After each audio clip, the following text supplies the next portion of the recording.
Welcome everyone to India's largest learning platform, Unacademy. You can subscribe to Unacademy and become a part of Unacademy family. Unacademy subscription के कई benefits है जैसे आप daily live classes attend कर सकते हैं, live test और quiz में पार्टिसिपेट कर सकते हैं। अनअकैडमी के कोर्सेज स्ट्रक्चर्ड है, प्रॉपर्ली प्लान्ड है, आपको प्लेटफॉर्म का अनलिमिटेड एक्सेस भी मिलता है।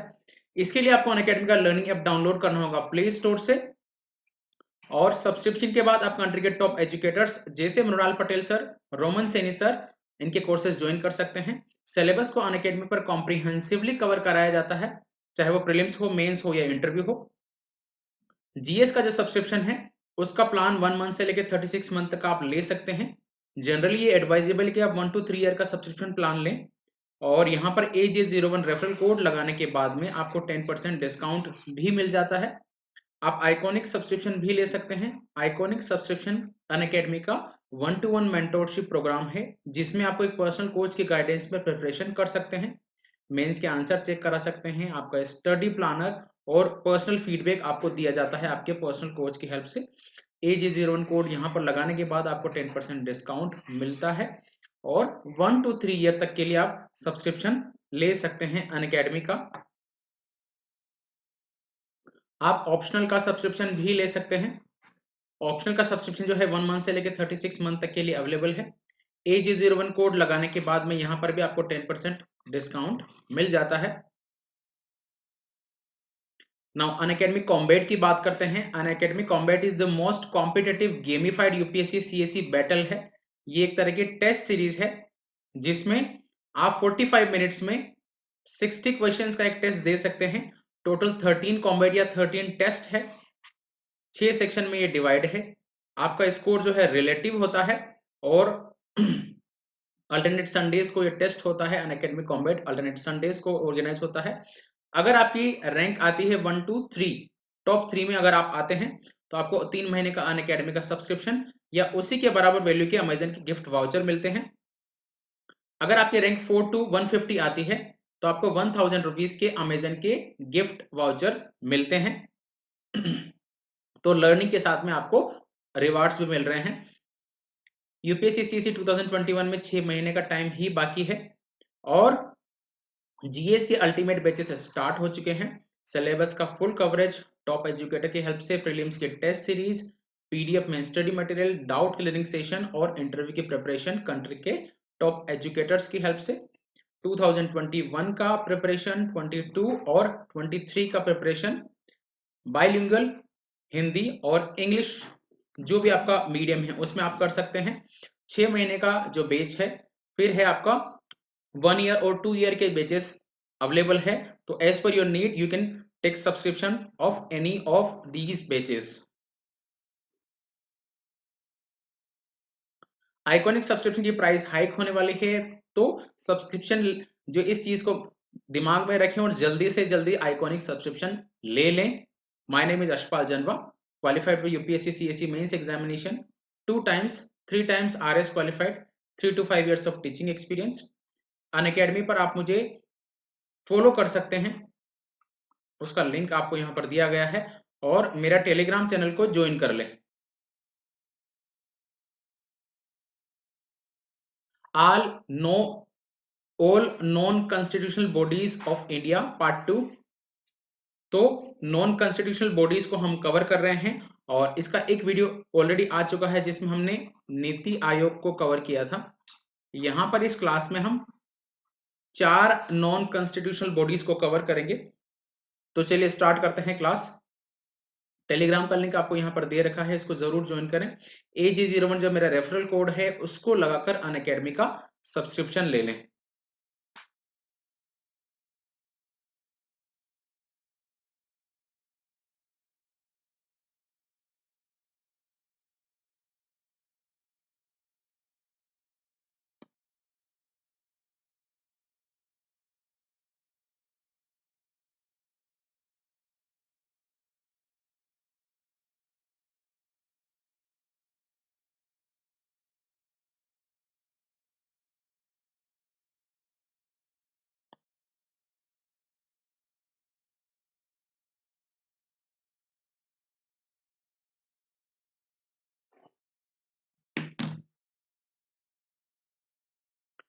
चलिए नॉन कॉन्स्टिट्यूशनल बॉडीज को हम कवर कर रहे हैं इस मैराथन सेशन सीरीज में। और कौन कौन सी नॉन कॉन्स्टिट्यूशनल बॉडी हम कवर करेंगे? National human right commission, NHRC, state human right commission, इन दोनों को हम आज पढ़ेंगे। CIC, central information commission, state information commission SIC, CVC यानी सेंट्रल विजिलेंस कमीशन, CBI यानी सेंट्रल ब्यूरो ऑफ इन्वेस्टिगेशन। ये सारी की सारी नॉन कॉन्स्टिट्यूशनल बॉडीज है जिनको हम कवर करेंगे। इसके साथ में हमारे पास है लोकपाल और लोकायुक्त। जस्टिस PC घोष, पिनाकी चंद्र घोष जो है लोकपाल बने हैं नए। नीति आयोग, नीति आयोग को हमने ऑलरेडी कवर कर लिया है पार्ट 1 में। तो ये सारी की सारी बॉडी जो है कवर करेंगे। कौन कौन सी non constitutional bodies?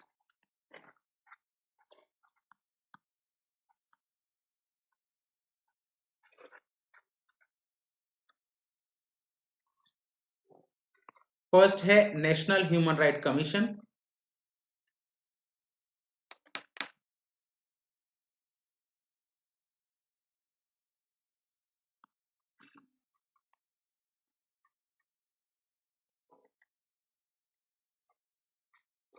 NHRC, state human right commission,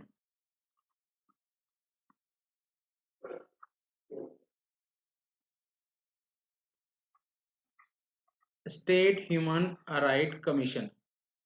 फिर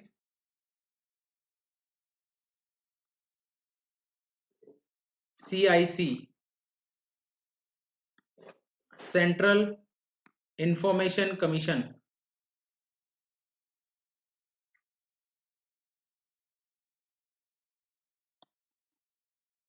जैसे सेंटर में सेंट्रल इंफॉर्मेशन कमीशन है, वैसे ही स्टेट में स्टेट इंफॉर्मेशन कमीशन है।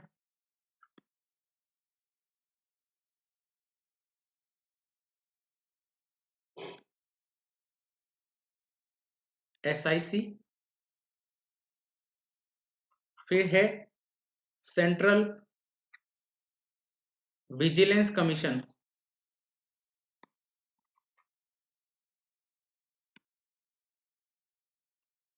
CVC। उसके बाद में है सेंट्रल ब्यूरो ऑफ इन्वेस्टिगेशन,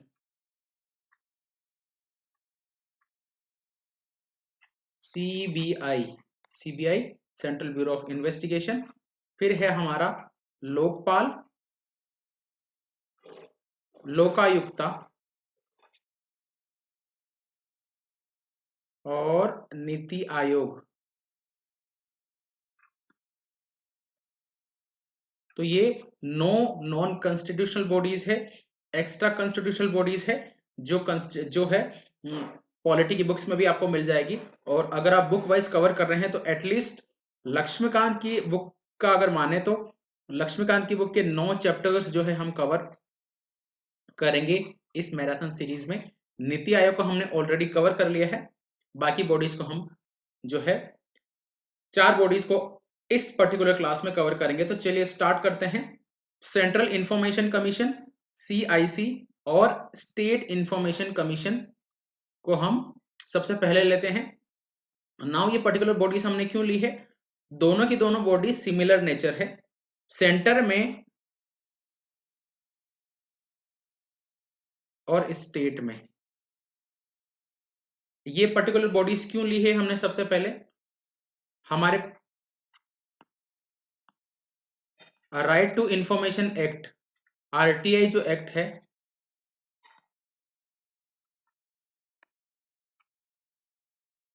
2005 में आया था। नाउ इस एक्ट को इंप्लीमेंट करने के लिए या इस एक्ट के कंप्लायंस के लिए सेंटर में और स्टेट में अलग अलग बॉडीज बनाई गई। सेंटर में जो बॉडी बनाई गई है उसका नाम है सेंट्रल इंफॉर्मेशन कमीशन।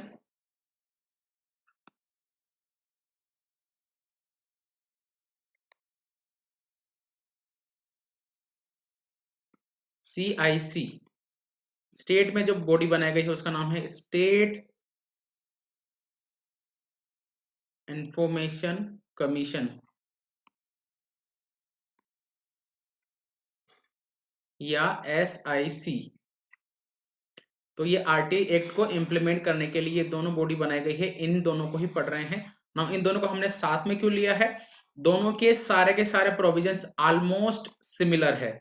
सेंटर में जो काम सेंट्रल इंफॉर्मेशन कमीशन करता है वो का वही काम स्टेट में स्टेट इंफॉर्मेशन कमीशन करता है। तो दोनों को हम कंपेयर करते हुए चलेंगे। दोनों के दोनों एक्ट जो है राइट टू इंफॉर्मेशन एक्ट को इंप्लीमेंट करते हैं। ये एक्ट जो है सेंटर में इंप्लीमेंट करता है, ये पर्टिकुलर स्टेट में इंप्लीमेंट करता है। तो जहां भी सेंट्रल इंफॉर्मेशन कमीशन में प्रेसिडेंट का नाम आएगा सेंटर के लिए, वहीं स्टेट में गवर्नर का नाम आएगा, बस इतना सा डिफरेंस है। बाकी ऑलमोस्ट ऑल प्रोविजंस, चाहे वो अपॉइंटमेंट हो, रिमूवल हो, टेन्योर हो, सर्विस कंडीशन हो, फंक्शन हो, सारे के सारे सेम आपको देखने को मिलेंगे। तो अगर आप एक याद कर लेंगे तो दूसरे को याद करने में आपको कोई परेशानी नहीं आएगी। तो चलिए स्टार्ट करते हैं। सेंट्रल इंफॉर्मेशन कमीशन, सबसे पहले अबाउट और किस टाइप की बॉडीज है ये दोनों वो देखेंगे। अब ये क्या है, एक हाई पावर्ड इंडिपेंडेंट बॉडी है, स्वतंत्र बॉडी है, हाई पावर्ड है। किस काम में आएगी ये, अपील और कंप्लेन का इसका मेन काम है। किसके खिलाफ, central government of union territory के खिलाफ। किस प्रोविजन के अंतर्गत, तो right to information act RTI act को इंप्लीमेंट करने में या आरटीआई एक्ट के तहत इस कमीशन का गठन किया गया है। तो उस एक्ट के तहत जो भी कंप्लेन है उनके रिजोल्यूशन के लिए सेंटर में सेंट्रल गवर्नमेंट और यूनियन टेरिटरी के लिए सेंट्रल इंफॉर्मेशन कमीशन को बनाया गया है। अब स्टेट इंफॉर्मेशन कमीशन में सेम का सेम प्रोविजन है। अबाउट में हाई पावर्ड इंडिपेंडेंट बॉडी है, अपील और कंप्लेन के लिए है, स्टेट गवर्नमेंट के आरटीआई एक्ट को इंप्लीमेंट करने के बारे में। किस तरह की बॉडी है, क्योंकि यहाँ पर आरटीआई एक्ट के तहत इसको बनाया गया है। जिस भी बॉडी को एक्ट के तहत बनाया जाता है वो स्टैट्यूटरी बॉडी होती है, स्टैट्यूटरी बॉडी है। कंस्टिट्यूटेड इन 2005 अंडर आरटीआई एक्ट, तो 2005 में इसका गठन हुआ है। ये भी स्टैट्यूटरी बॉडी और 2005 में इसको बनाया, तो दोनों को एक ही टाइम पर बनाया गया था। तो अबाउट और टाइप ऑफ बॉडी जो है दोनों का हमने देख लिया, ये भी सेम प्रोविजन है। About type of body, CIC central information commission और SIC state information commission. About क्या है, ए हाई पावर्ड इंडिपेंडेंट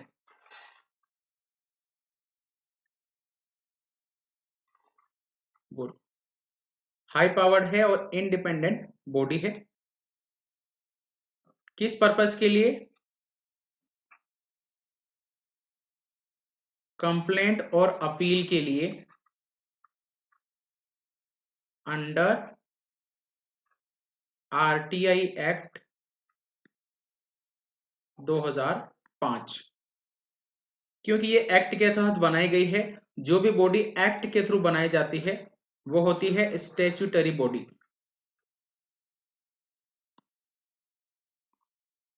क्योंकि ये स्टैट्यूटरी बॉडी है, इसका मतलब क्या है, ये नॉन कॉन्स्टिट्यूशनल बॉडी है, स्टैट्यूटरी बॉडी है। दूसरा, इसको 2005 में कॉन्स्टिट्यूट किया गया था।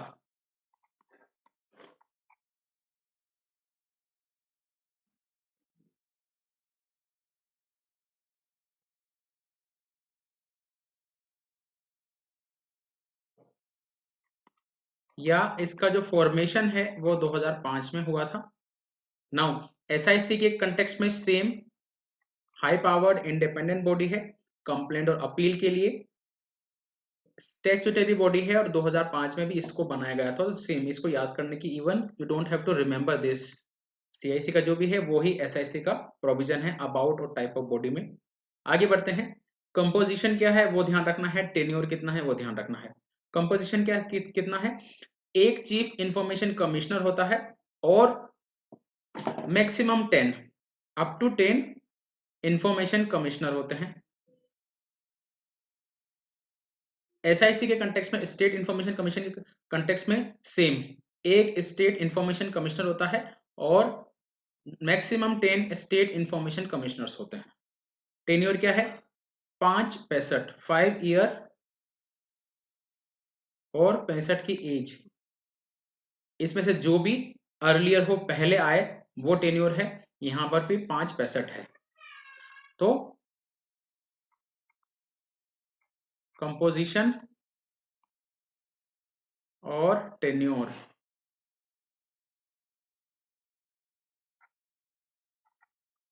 सीआईसी और एसआईसी,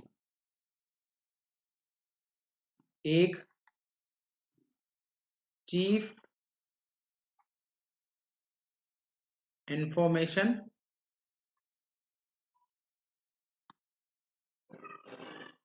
कमिश्नर और 10 इंफॉर्मेशनल कमिश्नर,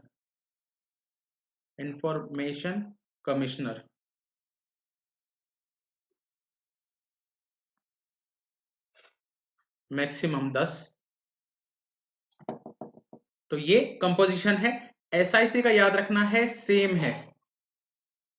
एसआईसी का कंपोजिशन आल सेम। यहां पर एक स्टेट, सिर्फ यहां पर चीफ की जगह आ जाएगा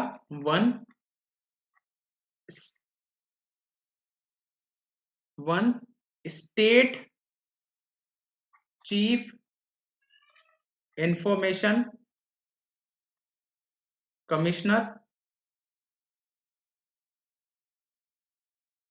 और 10 इंफॉर्मेशन कमिश्नर।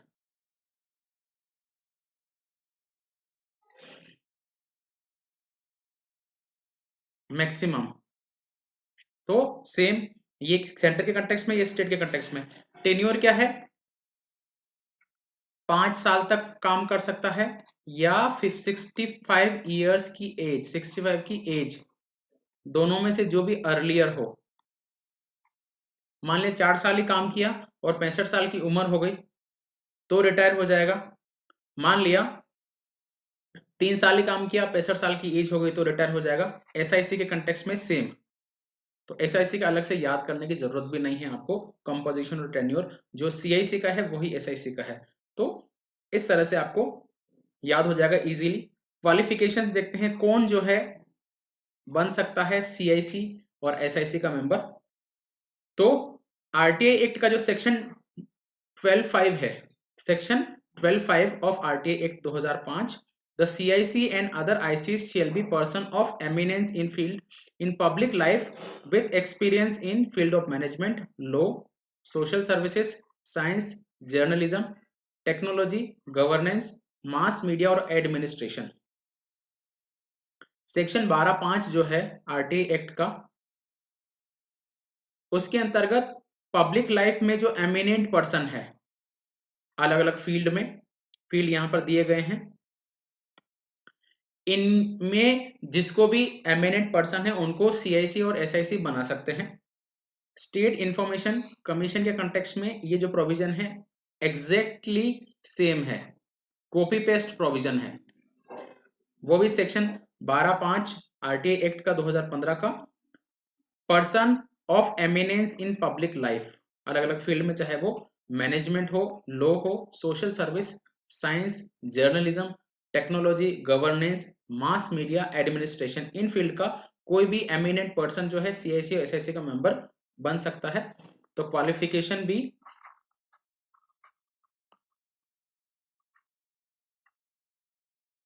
सीआईसी और एसआईसी कौन सा है?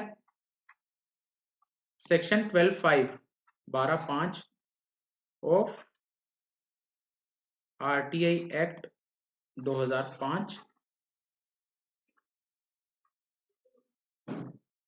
पर्सन ऑफ एमिनेंस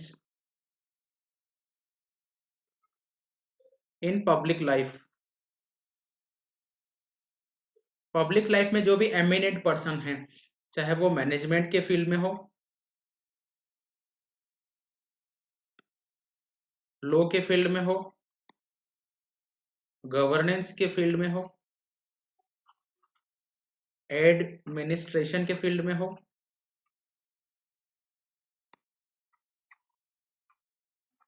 टेक्नोलॉजी के फील्ड में हो, सोशल सर्विसेज में हो, साइंस में हो, सामाजिक सेवा साइंस में, या जर्नलिज्म में। तो इन सारे फील्ड में जो भी एक्सपर्ट है, एमिनेंट पर्सन है, वो सेंट्रल इंफॉर्मेशन कमीशन का मेंबर या चीफ इंफॉर्मेशन कमिश्नर बन सकता है। एसआईसी के कंटेक्स्ट में सेम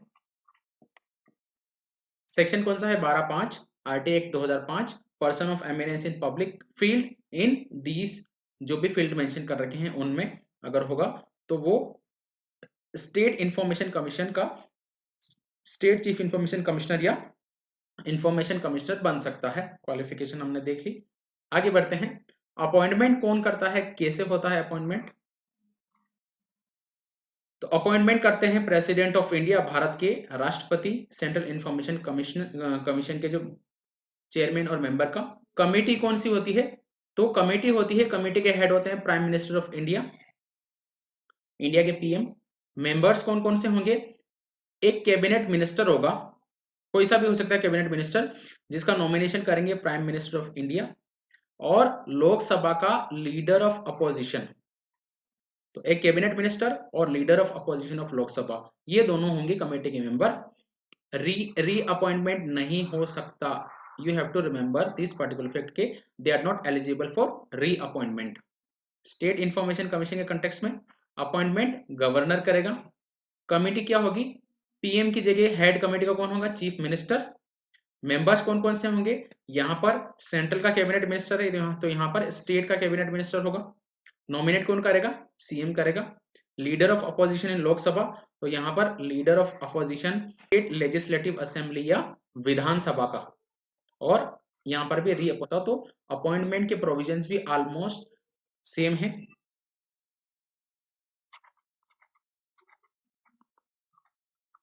अपॉइंटमेंट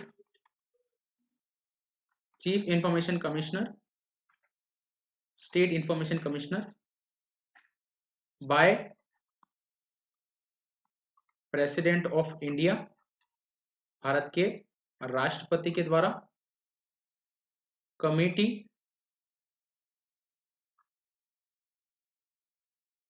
का जो हेड होगा वो होगा प्राइम मिनिस्टर, इंडिया का प्राइम मिनिस्टर।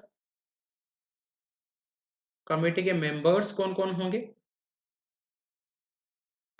एक तो एक कैबिनेट मिनिस्टर,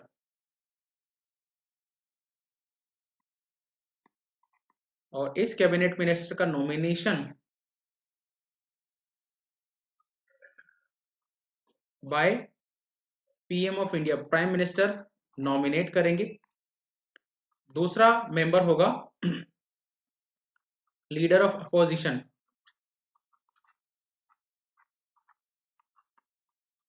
लोकसभा में, लोकसभा का leader of opposition second member होगा। एसआईसी के कंटेक्स्ट में प्रेसिडेंट को आप गवर्नर से रिप्लेस कर लो। कमेटी में हेड में पीएम की जगह चीफ मिनिस्टर कर दो। जो पोजीशन सेंटर में प्राइम मिनिस्टर की पोजीशन है वही स्टेट में चीफ मिनिस्टर की पोजीशन है। यहाँ पर कैबिनेट मिनिस्टर की जगह स्टेट कैबिनेट मिनिस्टर आ जाएगा। यहाँ पर लीडर ऑफ अपोजिशन लोकसभा की जगह आ जाएगा लीडर ऑफ अपोजिशन ऑफ विधानसभा। तो almost they is this provision of appointment is same. तो अभी तक हमने जो भी पढ़ा है सारे के सारे प्रोविजन जो है एग्जैक्ट आइडेंटिकल है, एग्जैक्ट सेम है। बस आपको अथॉरिटी में सेंटर की अथॉरिटी की जगह स्टेट की अथॉरिटी को डालना है। हटा कैसे सकते हैं? रिमूवल का जो प्रोविजन है, रिमूव किस तरह से किया जा सकता है उसको देखते हैं। तो हटा सकता है प्रेसिडेंट ऑफ इंडिया। ग्राउंड क्या होंगे? इंसॉल्वेंसी, पेड एम्प्लॉयमेंट और infirmity of body and mind, 3 ground. इसके अलावा एक और चौथा ग्राउंड है जो है प्रूव्ड मिसबिहेवियर और इनकैपेसिटी, दोनों में से कोई एक। लेकिन इस केस में यानी फोर्थ ग्राउंड के केस में सुप्रीम कोर्ट की एडवाइस लेनी पड़ेगी, सुप्रीम कोर्ट की एडवाइस के बेसिस पे डिसीजन लेना पड़ेगा। तो proved misbehaviour in in capacity के केस में सुप्रीम कोर्ट जो है अपनी इंक्वायरी करेगा, एडवाइस देगा, उसके बेसिस पे डिसीजन लिया जाएगा। एसआईसी के कंटेक्स्ट में सेम, यहाँ हटाएगा गवर्नर, ग्राउंड सेम है, अदर ग्राउंड भी सेम है, बट यहां पर भी एडवाइस लेनी पड़ेगी सुप्रीम कोर्ट ऑफ इंडिया की। यहां पर एक ध्यान रखना है कि एडवाइस हाई कोर्ट की नहीं बल्कि सुप्रीम कोर्ट की लेनी पड़ेगी, बाकी हटाएंगे तो गवर्नर ही।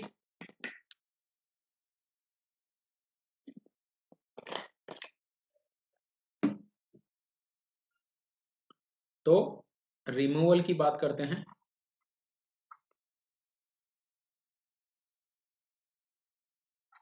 सीआईसी और SIC, state information commissioner, removal कौन करेगा? प्रेसिडेंट ऑफ इंडिया, इंडिया के प्रेसिडेंट, ग्राउंड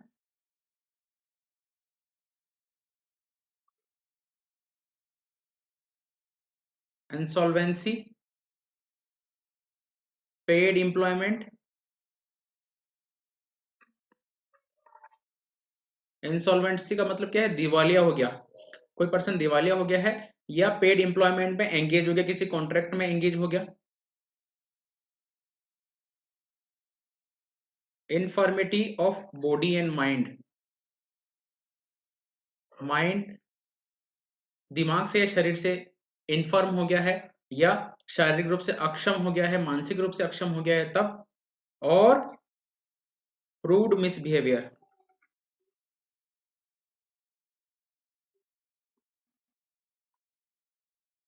और इनकैपेसिटी। और इस केस में यानी फोर्थ ग्राउंड के केस में सुप्रीम कोर्ट से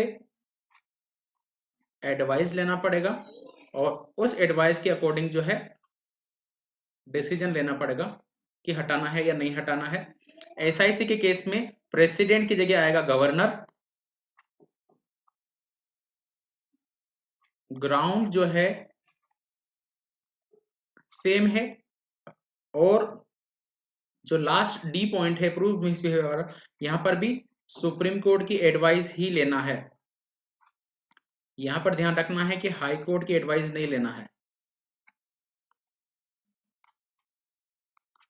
तो ये एक याद रखने वाला पॉइंट है, इसको मैं इंपॉर्टेंट मार्क कर रहा हूं।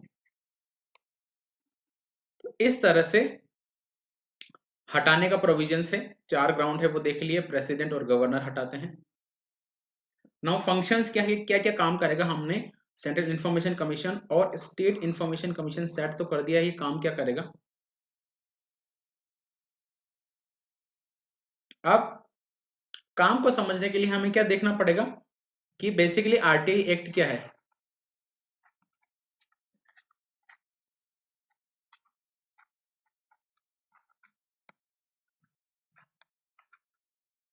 राइट टू इंफॉर्मेशन एक्ट 2005 क्या है?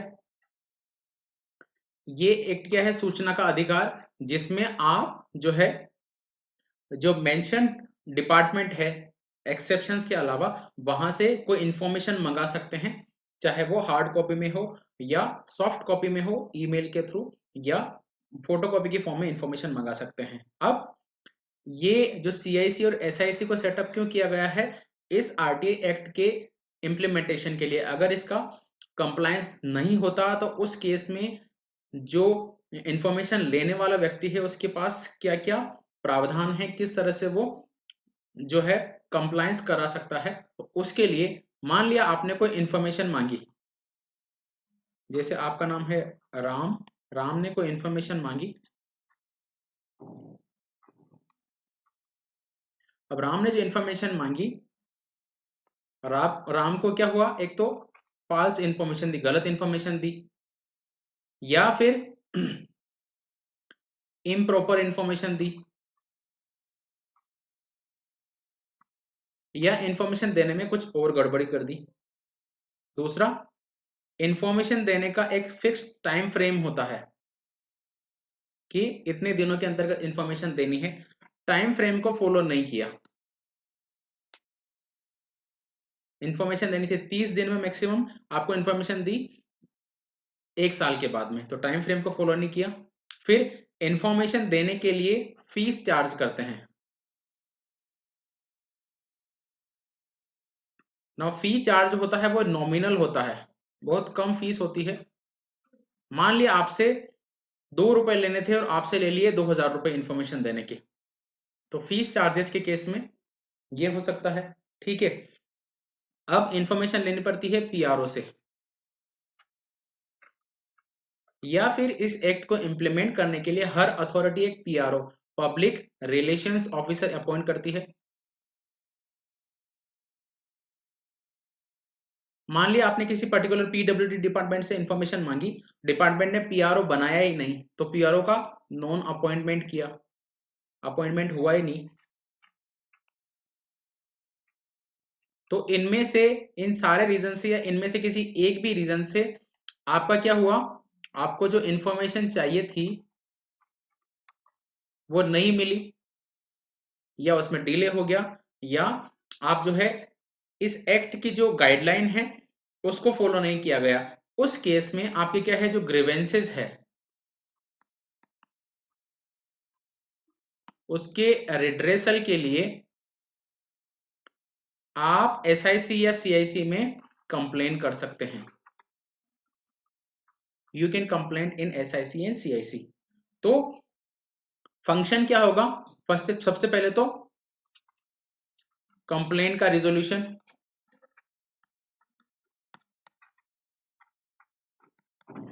कंप्लेन का रिजोल्यूशन। दूसरा, कंप्लेन के रिजोल्यूशन के साथ में जिस अथॉरिटी के खिलाफ कंप्लेन की गई है उस पर पेनल्टी लगाई जाए, और जो अग्रीव्ड पर्सन है उसको कंपेंसेशन दिया जाए।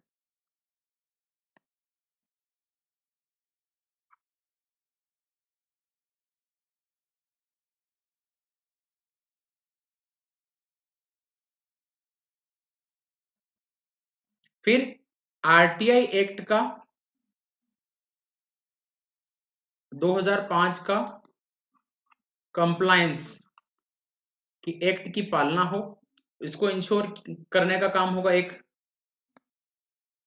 आरटीआई एक्ट को कंप्लायंस करने का काम होगा। अब इसके पास power of a civil court, एक सिविल कोर्ट की पावर होगी एसआईसी के पास। क्यों?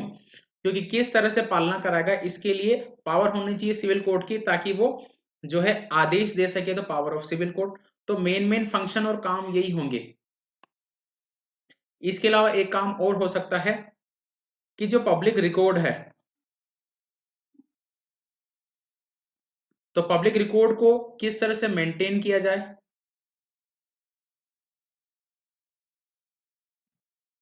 और रिकॉर्ड का किस तरह से मैनेजमेंट किया जाए, वो एसआईसी और सीआईसी प्रेस्क्राइब कर सकता है। दूसरा, जो आपने इंफॉर्मेशन मांगी है वो इंफॉर्मेशन किस फॉर्मेट में प्रोवाइड कराई जाए, उसका फॉर्मेट बता सकता है। फिर आरटीआई एक्ट के लिए अवेयरनेस का काम कर सकता है कि लोगों में जागरूकता आए कि आरटीआई को ज्यादा से ज्यादा काम में, तो मेन काम क्या होंगे, अगर हम कॉमन सेंस से सोचते हैं तो ये सारे काम निकलते हैं कि कोई कंप्लेन करे तो उसका रिजोल्यूशन करे, रिजोल्यूशन कर लिया, लेकिन दोषी है उसको पेनल्टी लगाए, और जिसके आरटीआई एक्ट के अधिकार का हनन हुआ है उसको कंपेंसेशन दे। फिर आरटीआई एक्ट की पालना, कंप्लायंस सुनिश्चित करे, इसको सिविल कोर्ट की पावर होगी ताकि ये अपने आरटीआई एक्ट की पालना कराएगा। पब्लिक रिकॉर्ड को, क्योंकि आरटीआई एक्ट में हो क्या रहा है, आप इंफॉर्मेशन मांगते हो, इंफॉर्मेशन कहां से मिलती है, पब्लिक रिकॉर्ड से मिलती है, तो पब्लिक रिकॉर्ड को मेंटेन करने का और मैनेजमेंट करने की पूरी की पूरी गाइडलाइन, कि रिकॉर्ड जो है डिस्ट्रॉय कैसे किया जाए, किस तरह से उसको फॉलो करना है, सॉफ्ट कॉपी में रिकॉर्ड कैसे मेंटेन करना है, वो सारी चीजें जो होगी वो बताएगा एसआईसी और सीआईसी। इंफॉर्मेशन जो आपने मांगी है आपको किस फॉर्मेट में देना है, ये फॉर्मेट भी एसआईसी और सीआईसी बताएगा। अवेयरनेस भी बढ़ाएगा ताकि ज़्यादा से ज़्यादा लोग जो है आरटीआई एक्ट में पार्टिसिपेट कर सकें। तो ये फंक्शन हमने कॉमन सेंस से सोचे। अब हम देखते हैं फंक्शन है क्या। तो एक सिविल कोड की पावर है जो हमने सोचा था कि ऐसी पावर होनी चाहिए। सिविल कोड क्या करता है, समन देता है। जैसे मान लिया आपने जो है पीडब्ल्यूडी डिपार्टमेंट से कोई इंफॉर्मेशन मांगी और इंफॉर्मेशन नहीं मिली, तो सेंट्रल इंफॉर्मेशन कमीशन के पास पावर होगी कि वो कंसर्न जो अथॉरिटी उसको समन दे, उसको अटेंडेंस या उसको अपने सामने बुलाए, एफिडेविट पर कोई एविडेंस मांगे और डॉक्यूमेंट और रिकॉर्ड्स जो भी चाहिए वो मांगे। तो सिविल कोड की पावर। दूसरा, complaint and inquiry in case of, आपने कोई आरटी लगाई और आपको अपनी जो जानकारी चाहिए थी वो नहीं मिली किसी भी तरीके से, जैसे मान लिया डिनायल ऑफ इंफॉर्मेशन, आपको जो सूचना मांगी वो देने से साफ मना कर दिया, पहली चीज ये ऐसा होता है। दूसरा, अनरीजनेबल फीस। अब आरटीआई को सूचना मांगने की जो फीस होती है बहुत नॉमिनल होती है, 2 रुपए या 10 रुपए वगैरह, इतना कम ही होता है। अब आपको लगने थे आपके 10 रुपए, आपसे मांग लिए 5,000 रुपए, तो अनरीजनेबल फीस। फिर information not provided in prescribe time frame, आपको मैक्सिमम इंफॉर्मेशन देनी थी 30 दिन के अंतर्गत, आपको दी 6 महीने बाद में, तो अगेन ये आपकी ग्रीवेंसेस है। पीआरओ, पब्लिक रिलेशन ऑफिसर जो होता है, हर अथॉरिटी अपॉइंट करती है, तो उसका अपॉइंटमेंट नहीं किया गया तो आपको इन्फॉर्मेशन नहीं मिली। आपको जो इन्फॉर्मेशन मिली वो इनकम्प्लीट है या गलत इन्फॉर्मेशन है या आधी अधूरी है या काट छाट के दी गई है, तो इन सारे रीजन की वजह से आपको कंप्लेन है और आप चाहते हो इंक्वायरी हो, तो आप क्या करोगे, लिख के भेजोगे सेंट्रल इंफॉर्मेशन कमिश्नर को कि मेरे साथ में ऐसा ऐसा हुआ है, तो वो कंप्लेन और इंक्वायरी करेगा। अब एसआईसी के केस में सेम का सेम प्रोविजन, कोई भी एक सिंगल वर्ड भी चेंज नहीं है। तो स्टेट इंफॉर्मेशन कमिश्नर को आपको अलग से याद करने की जरूरत ही नहीं पड़ रही, बिकॉज हमारे नोट्स इस फॉर्मेट में है, हमारी पीपीटी या हम जो पढ़ रहे हैं वो हमने इस तरह से बनाया है कि सिर्फ आप एक देख रहे हो दूसरे को कंपेयर कर रहे हो कि यहाँ पर क्या सेम प्रोविजन है, अगर सेम प्रोविजन है तो आपको याद करने की जरूरत ही नहीं है। आप क्या ढूंढ रहे हो, आप ये देख रहे हो कि अलग है क्या कुछ, जहां अलग है वहां पर याद कर रहे हो, बाकी सेम है तो ज्यादा उसको करने की जरूरत नहीं है। तो एक के साथ में 2 चैप्टर एक्चुअली आप कवर कर रहे हो। आई होप ये क्लियर है। तो पहली तो सिविल कोड की पावर और कंप्लेंट और इंक्वायरी। तो फंक्शंस सीआईसी और SIC, power of a civil code,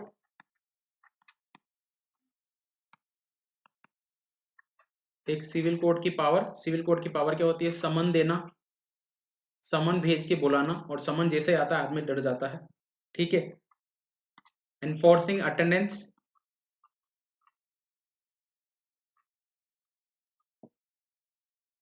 कोई रिकॉर्ड मांगना, एविडेंस मांगना कि एफिडेविट पर लिख के दो, तो ये सारी जो है सिविल कोड की पावर है। दूसरा, कंप्लेंट एंड इंक्वायरी, आपने कंप्लेंट लिख के दे दी कि मुझे जो इंफॉर्मेशन प्रोवाइड कराई गई है वो इनकरेक्ट है। टाइम फ्रेम, जितनी टाइम में प्रोवाइड करनी थी उसमें उसमें नहीं प्रोवाइड कराई। फीस, जो फीस लगनी थी आपने ज्यादा फीस वसूल की है। पब्लिक रिलेशन ऑफिसर को अपॉइंटमेंट नहीं किया गया है।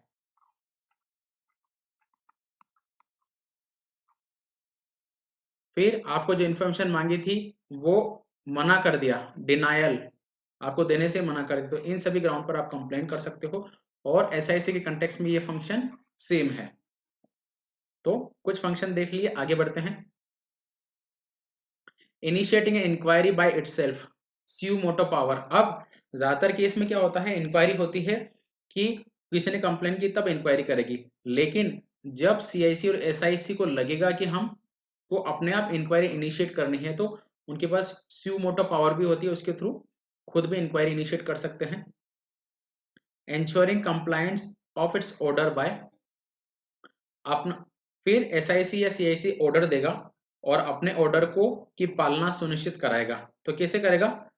Can direct a public authority about maintenance and management of public record, कि पब्लिक रिकॉर्ड को इस तरह से मेंटेन किया जाए। फॉर्मेट प्रेस्क्राइब करेगा किस तरह से इंफॉर्मेशन दी जाए, पीआरओ को अपॉइंट किया जाए और ट्रेनिंग दी जाए। तो फंक्शन में कंप्लायंस ऑफ इट्स ऑर्डर, अपने ऑर्डर का कंप्लायंस कराए। इसके लिए क्या करेगा? एक तो रिकॉर्ड का मेंटेनेंस, तो रिकॉर्ड का मैनेजमेंट कैसे करें और रिकॉर्ड का मेंटेनेंस कैसे करें ये बताएगा। दूसरा, जो इंफॉर्मेशन जिस फॉर्मेट में देनी है वो फॉर्मेट प्रेस्क्राइब करेगा। फिर public relation officer,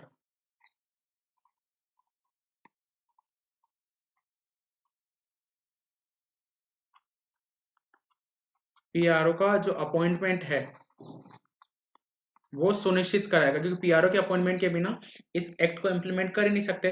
PRO responsible होता है हर डिपार्टमेंट में आरटीआई एक्ट को प्रॉपर्ली इंप्लीमेंट कराने में। तो ये सारी की सारी चीजें जो है करके अपने ऑर्डर की कंप्लायंस इंश्योर करेगा। इसके साथ में एक काम और कर सकता है डी, कि ट्रेनिंग प्रोवाइड कराए, कि ट्रेनिंग भी दो। फिर ये तो हो गया एक और function, number 3 function. Number 4 function क्या होगा कि ये बोलेगा कि स्यू मोटो पावर को यूज करते हुए खुद ही इनिशिएट करेगा कोई इंक्वायरी। जब एसआईसी और सीआईसी को लगेगा कि किसी पर्टिकुलर केस में एसआईसी और सीआईसी को खुद को इनिशिएटिव लेके इंक्वायरी करनी है, तब इंक्वायरी करके अपनी इस पावर को यूज करेगा। नाउ ये है एसआईसी का, और सीआईसी के केस में भी सेम प्रोविजन है, तो सीआईसी का आपको अलग से याद करने की जरूरत नहीं है, सेम का सेम प्रोविजन है, सेम का सेम फंक्शन है, अलग से कुछ भी करने की जरूरत नहीं है। आई होप क्लियर होता जा रहा है आप लोगों को। अब अपने ऑर्डर को कंप्लायंस और कैसे कराएगा? तो ये पेनल्टी लगाएगा। मान लिया आपको बोला गया, किसी ऑफिसर को बोला गया कि ये जो है 30 दिन के अंदर सूचना प्रोवाइड करानी है। सूचना प्रोवाइड की उसने 45 दिन में, ठीक है। तो 30 दिन से ऊपर कितने दिन हो गए? 15 दिन हो गए। अब 15 दिन में पेनल्टी लगेगी। कैसे? 250 रुपए पेनल्टी लगेगी रोज की, और मैक्सिमम लगेगी 25,000 की पेनल्टी। और ये जो 25,000 रुपए है वो कंसर्न ऑफिसर के सैलरी में से कटेंगे, और ये ऑर्डर देगा सेंट्रल इंफॉर्मेशन कमिश्नर कि इस व्यक्ति ने सूचना देने में देरी की है बिना किसी रीजन के, तो इसके तनख्वाह में से 25,000 रुपए काट लो। तो इस तरह से कंप्लाइन कर सकता है। रिपोर्ट जो होगी इसकी एसआईसी की, वो सेंट्रल गवर्नमेंट को सबमिट करेगा। सेंट्रल गवर्नमेंट जो होगी पार्लियामेंट के दोनों हाउस यानी लोकसभा और राज्यसभा के सामने इसकी रिपोर्ट पेश करेगी। यहाँ पर एसआईसी के केस में सेम पेनल्टी जो लगेगी उतनी ही लगेगी। यहाँ पर रिपोर्ट देगा स्टेट गवर्नमेंट को, जो स्टेट लेजिस्लेचर के सामने पेश करेगा। तो कंप्लायंस एसआईसी और सॉरी सीआईसी और एसआईसी। तो पहले तो पेनल्टी ₹250 पर डे रोज लगेगी। अब आप ये कहोगे 250 रुपए रोज लगेंगे, मान ली 1 साल तक लगते हैं तो बेचारे की सारी तनख्वाह जो है चली जाएगी। तो इसमें एक मैक्सिमम लिमिट रखी है, मैक्सिमम 25,000 रुपए, वो उस खाते में से सैलरी में से डिडक्ट होते हैं। तो बड़ा इसीलिए आरटीआई एक्ट को लेके बहुत डर रहता है। जो गवर्नमेंट एम्प्लॉय में कि आरटीआई की जो भी सूचना मांगी है वो तुरंत प्रोवाइड कराते हैं। तो कंप्लायंस। दूसरा, इसकी जो रिपोर्ट है, अब बाकी सारे केसेस में रिपोर्ट कहाँ सबमिट करते हैं, प्रेसिडेंट को देता है, लेकिन सीआईसी रिपोर्ट देता है अपनी सेंट्रल गवर्नमेंट को, और सेंट्रल गवर्नमेंट जो है पार्लियामेंट के सामने पेश करती है।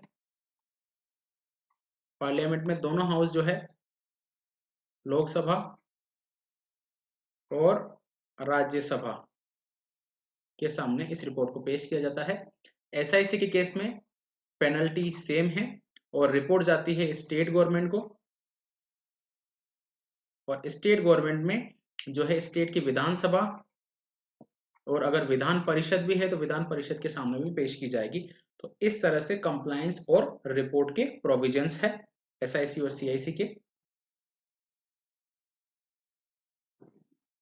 तो हमने एसआईसी और सीआईसी को कवर कर लिया, यानी आपकी लक्ष्मीकांत के बुक के 2 चैप्टर हमने कवर कर लिए हैं।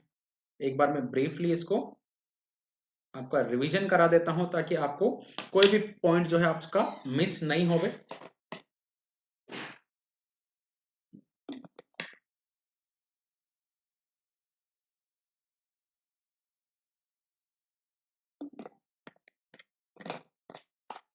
नॉन कॉन्स्टिट्यूशनल बॉडीज को हम कवर कर रहे हैं, और उसमें हमने कवर किया है सेंट्रल इंफॉर्मेशन कमिश्नर कमीशन और स्टेट इंफॉर्मेशन कमीशन।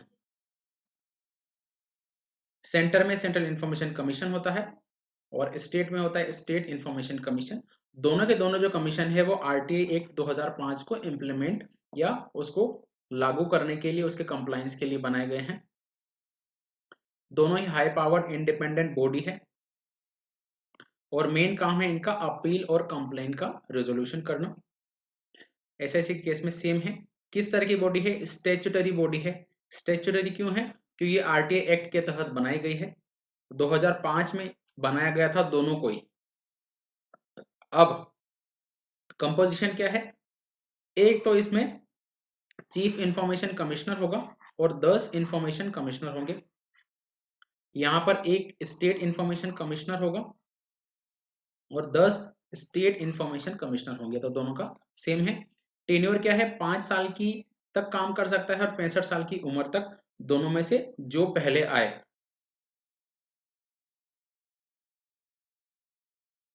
कौन जो है सेंट्रल इंफॉर्मेशन कमीशन और स्टेट इंफॉर्मेशन कमीशन का मेंबर बन सकता है, तो पब्लिक लाइफ में एक्सपीरियंस जिसको भी है किसी भी फील्ड में, जैसे मान लिया मैनेजमेंट हो गया, law, social service, science, journalism, technology, governance, mass media, administration, अगर इनमें जिनको एक्सपीरियंस है उनको मेंबर बनाया जाता है। एसआईसी के कंडीशन में भी सेम क्वालिफिकेशन है। अपॉइंटमेंट कैसे होता है, प्रेसिडेंट अपॉइंट करता है। कमिटी जो है, कमिटी का हेड होता है इंडिया के प्राइम मिनिस्टर, और 2 मेंबर होते हैं कमिटी के। एक तो होगा एक कैबिनेट मिनिस्टर, कोई सा भी जिसको प्राइम मिनिस्टर अपॉइंट करे, और दूसरा एक मेंबर होता है जो लोकसभा में लीडर ऑफ अपोजिशन हो। तो ये 2 मेंबर और री अपॉइंटमेंट के लिए एलिजिबल नहीं है, they are not eligible for reappointment. SIC के कंटेक्स्ट में सेम प्रोविजन है अपॉइंटमेंट के। हटा कैसे सकते हैं, तो हटा सकते हैं प्रेसिडेंट। यहां पर ग्राउंड क्या है, 4 ग्राउंड है, insolvency, paid employment, infirmity of body and mind. तो ये 3 ग्राउंड तो ये है। चौथा जो ग्राउंड है मिसबिहेवियर वाला ग्राउंड, उस केस में सुप्रीम कोर्ट को भेजना है मैटर, सुप्रीम कोर्ट जो एडवाइस देगा उसके बेसिस पे डिसीजन लिया जाएगा। एसआईसी के कंटेक्स्ट में सेम है, गवर्नर हटा सकता है, ग्राउंड सेम है। यहां पर भी ध्यान रखना है एसआईसी के केस में जो मिसबिहेवियर वाला ग्राउंड है उसमें सुप्रीम कोर्ट की एडवाइस नहीं लेके हाई कोर्ट की एडवाइस, हाई कोर्ट की एडवाइस नहीं लेके सुप्रीम कोर्ट की एडवाइस ली जाती है। फंक्शंस, इसमें सिविल कोर्ट की पावर है। दूसरा, कंप्लेंट और इंक्वायरी की केस जो है ये देखता है।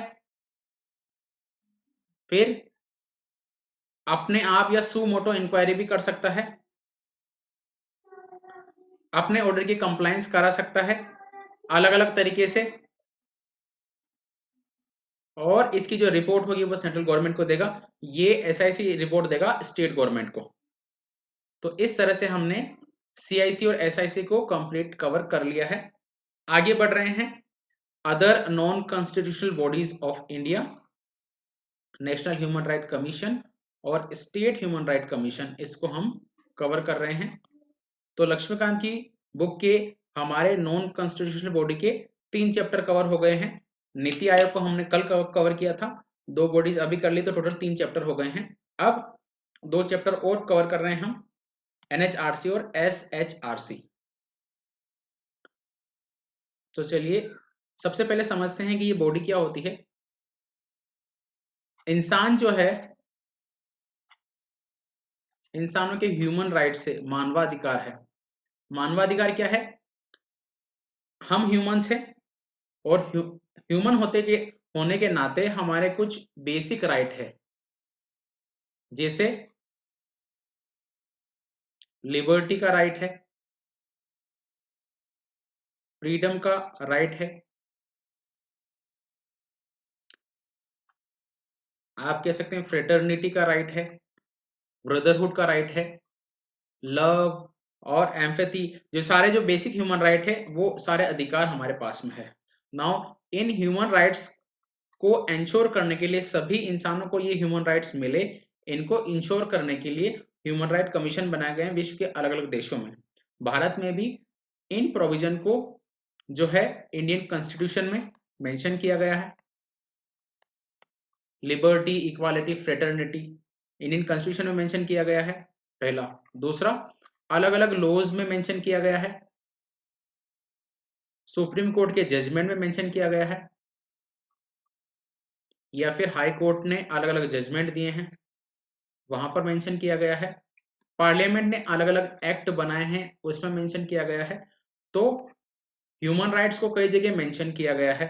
अब जो मेंशन किया गया है उसको लागू करने के लिए और उसको इंश्योर करने के लिए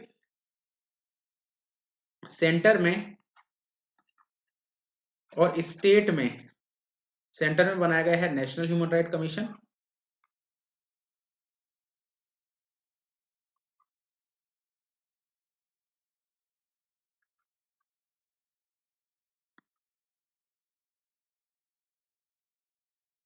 एनएचआरसी, और स्टेट में बनाया गया है स्टेट ह्यूमन राइट कमीशन।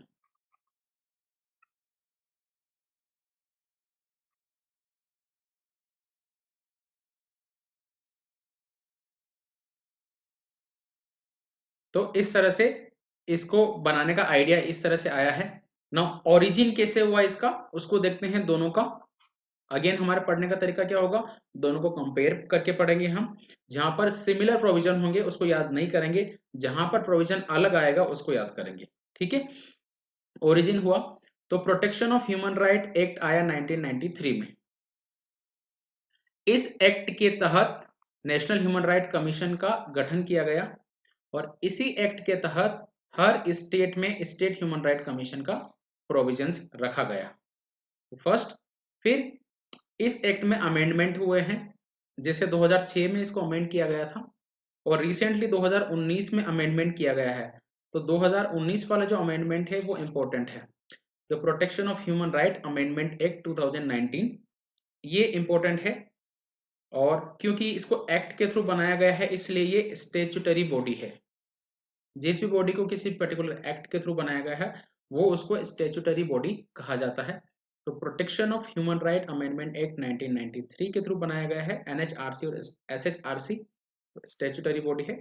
2006 और 2019 में इस एक्ट में अमेंडमेंट हुआ है। तो ये ओरिजिन है।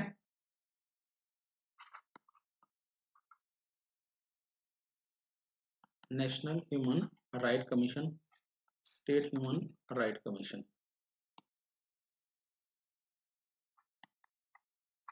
Protection of human right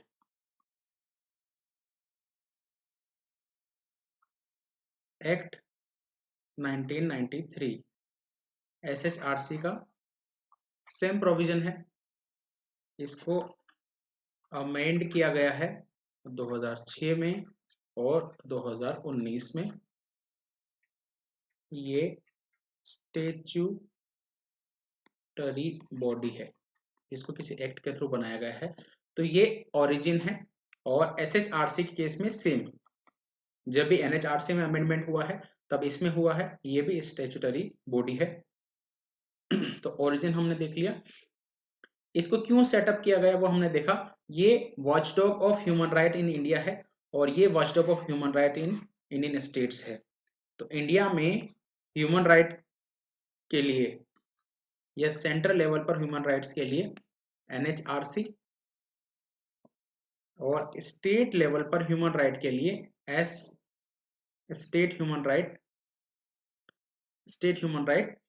commission बनाया गया है।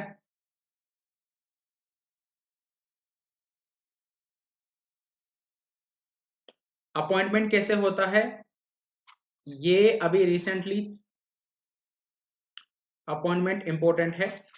अब ये नेशनल एनएचआरसी और स्टेट ह्यूमन राइट कमीशन दोनों ही इंपॉर्टेंट है, क्योंकि रिसेंटली इस एक्ट में अमेंडमेंट हुआ है, तो ये रिसेंटली न्यूज में भी था। अपॉइंटमेंट कैसे होता है, प्रेसिडेंट ऑफ इंडिया अपॉइंट करता है। कमेटी को आपको ध्यान रखना है, कमेटी के हेड होते हैं prime minister of India. Committee के मेंबर कौन कौन है वो आपको ध्यान रखना है।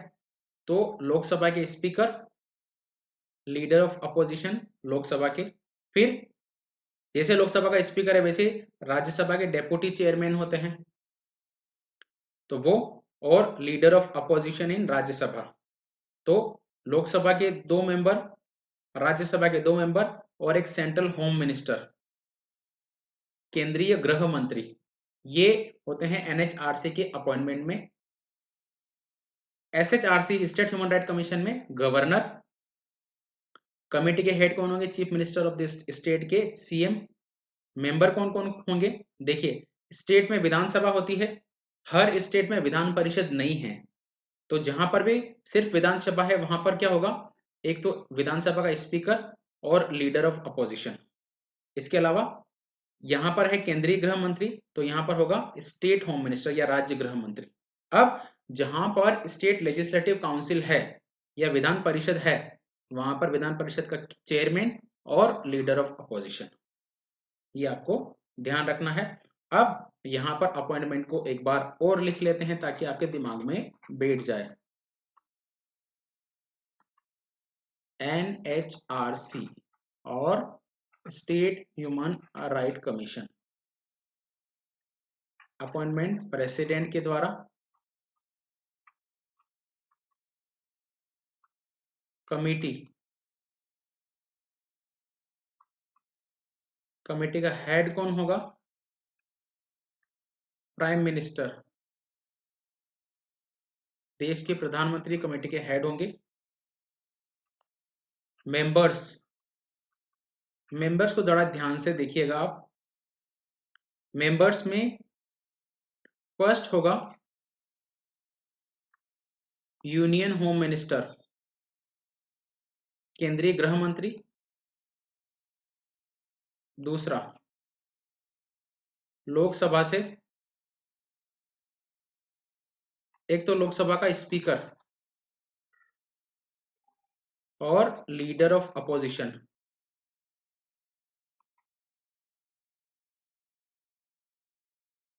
तीसरा राज्यसभा से, राज्यसभा से डेप्यूटी चेयरमैन। राज्यसभा के चेयरमैन कौन होते हैं, राष्ट्रपति होते हैं, तो राष्ट्रपति मेंबर नहीं है, डेप्यूटी चेयरमैन जो है वो मेंबर है। और राज्यसभा से ही लीडर ऑफ अपोजिशन,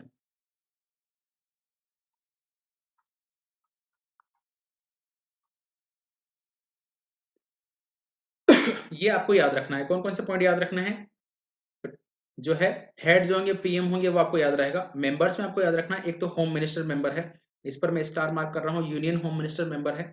दूसरा लोकसभा से दोनों, लोकसभा का एक तो स्पीकर और लीडर ऑफ अपोजिशन, ये भी आपको याद रह जाएगा। राज्यसभा से कौन आ रहा है, डेप्यूटी चेयरमैन है, इस पे मैं डबल स्टार मार्क कर रहा हूं। राज्यसभा से डेप्यूटी चेयरमैन है, चेयरमैन नहीं है, ठीक है। और leader of opposition in Rajya Sabha, तो ये 5 तो मेंबर हो गए और हेड हो गए पीएम। अब एसएचआरसी का देखते हैं, यहां पर कौन करेगा? By governor. Second, committee,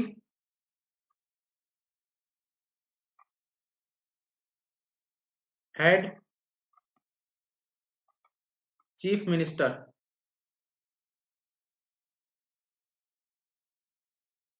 members. तो मेंबर्स सामने लिखते जाओ, जैसे यहां पर यूनियन होम मिनिस्टर है तो यहां होगा स्टेट होम मिनिस्टर।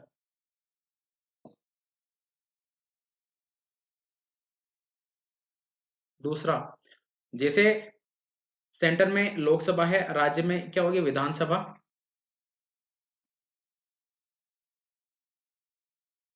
तो विधानसभा का स्पीकर और leader of LOO, leader of opposition, विधानसभा का हो गया। Third, Vidhan Parishad.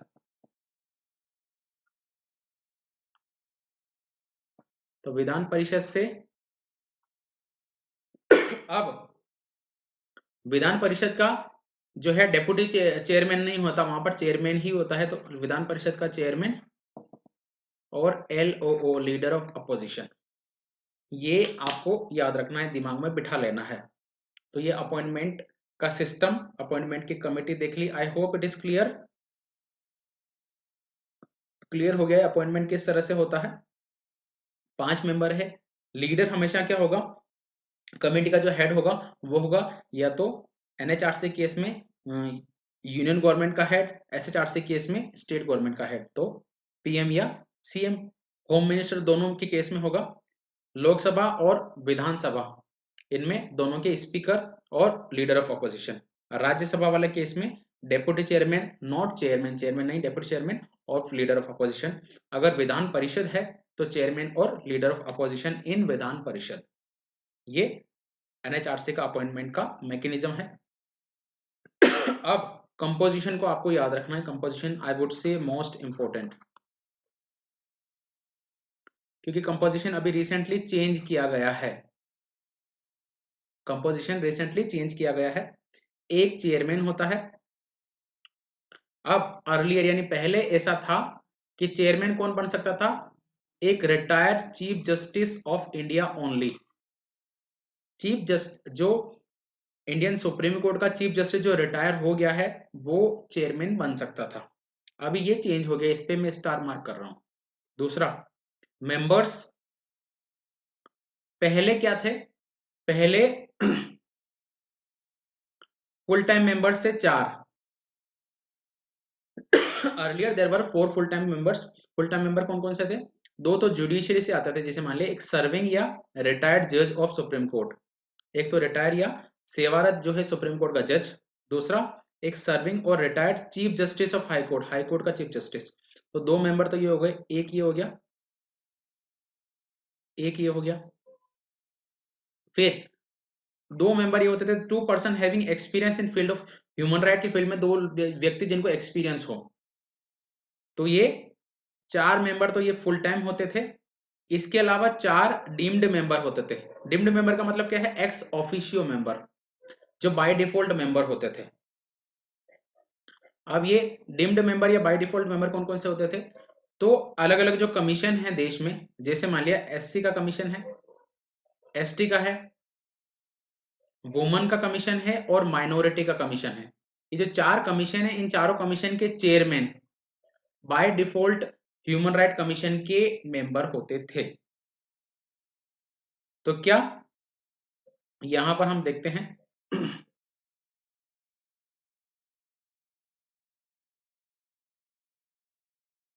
National human right commission, इसमें एक तो चेयरमैन होगा।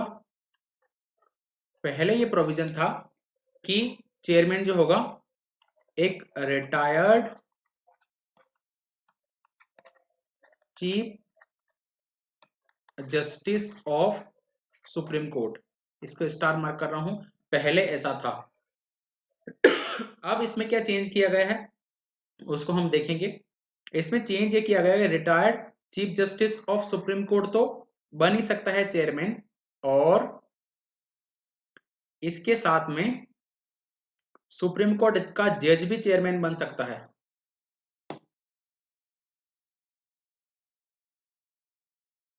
जज ऑफ सुप्रीम कोर्ट भी बन सकता है।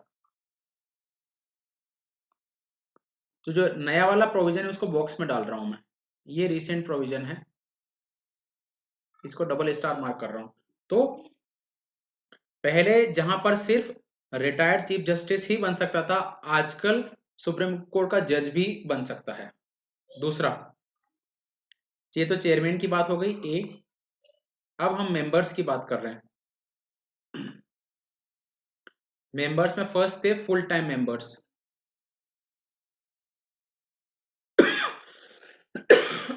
सॉरी, फुल टाइम मेंबर्स थे पहले, 4 थे। 4 कौन कौन से थे? पहला तो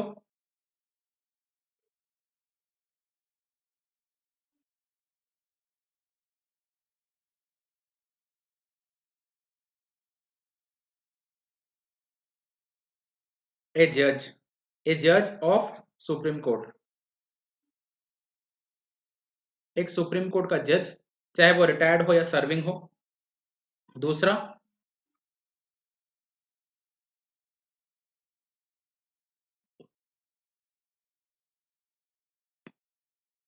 ए चीफ जस्टिस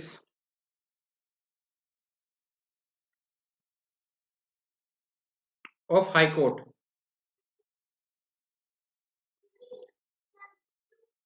और 2 पर्सन हो जिनको एक्सपीरियंस हो ह्यूमन राइट के फील्ड में।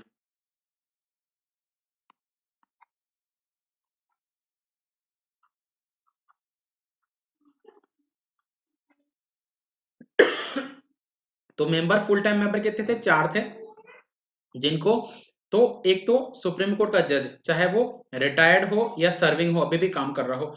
दूसरा, सुप्रीम जो हाई कोर्ट के चीफ जस्टिस, चाहे वो रिटायर्ड हो या सर्विंग हो, और 2 पर्सन ऐसे जिनको ह्यूमन राइट के फील्ड में एक्सपीरियंस हो। पहले ये प्रोविजन था। अब क्या किया, इस प्रोविजन को सेम रखा है फर्स्ट वाले को। तो एक मेंबर जो होगा जज और सुप्रीम कोर्ट का होगा, इस प्रोविजन को भी सेम रखा है। लेकिन ये जो 2 एक्सपीरियंस वाले ह्यूमन राइट फील्ड के पर्सन है, उसको 3 कर दिया है। अब 3 पर्सन ऐसे होंगे जिनको ह्यूमन राइट फील्ड में एक्सपीरियंस होगा, और 3 में से एटलीस्ट एक वुमन होनी चाहिए। ये रिसेंट अमेंडमेंट किया गया है, इसको भी मैं बॉक्स में डाल रहा हूं। तो जहां जहां पर भी चेंजेस किए गए हैं उसको मैं मार्क कर रहा हूं। तो पहले जहां पर 2 एक्सपीरियंस ह्यूमन राइट फील्ड वाले पर्सन चाहिए थे, अब 3 चाहिए, उनमें से एक वुमन होनी चाहिए। तो ये फुल टाइम मेंबर का कंपोजिशन है। अब मेंबर देख लिए। अब फुल टाइम के साथ में एक्स ऑफिशियो मेंबर भी होते हैं। तो सेकंड ऑफिशियो, या जिसको कहते हैं डीम्ड मेंबर, एक्स ऑफिशियो या डीम्ड मेंबर्स होते हैं। वो कौन कौन से होंगे? अलग अलग कमीशन, जैसे मान लिया national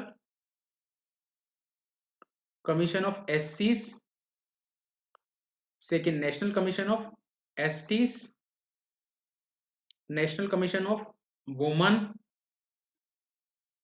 national commission of minority. पहले जो थे ये 4 कमीशन थे, जिनके चेयरमैन बाय डिफॉल्ट जो है नेशनल ह्यूमन राइट कमीशन के मेंबर थे। अब रिसेंटली क्या चेंज किया गया है, इसको रखा है सेम, इसको भी रखा है, इसको भी रखा है, इसको भी रखा है। अब इनके साथ में ऐड कर दिया गया है national commission of on backward classes, जो ओबीसी का कमीशन है उसको ऐड कर दिया गया है।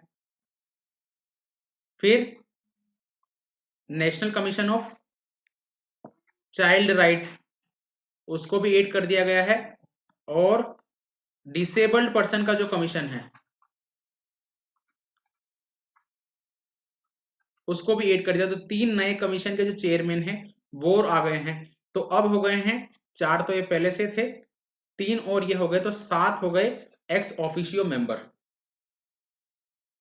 तो ये चेंजेस जो किए हैं वो मैंने आपको दिखा दिए हैं। पहले SC commission, ST commission, woman और माइनॉरिटी कमीशन शामिल था।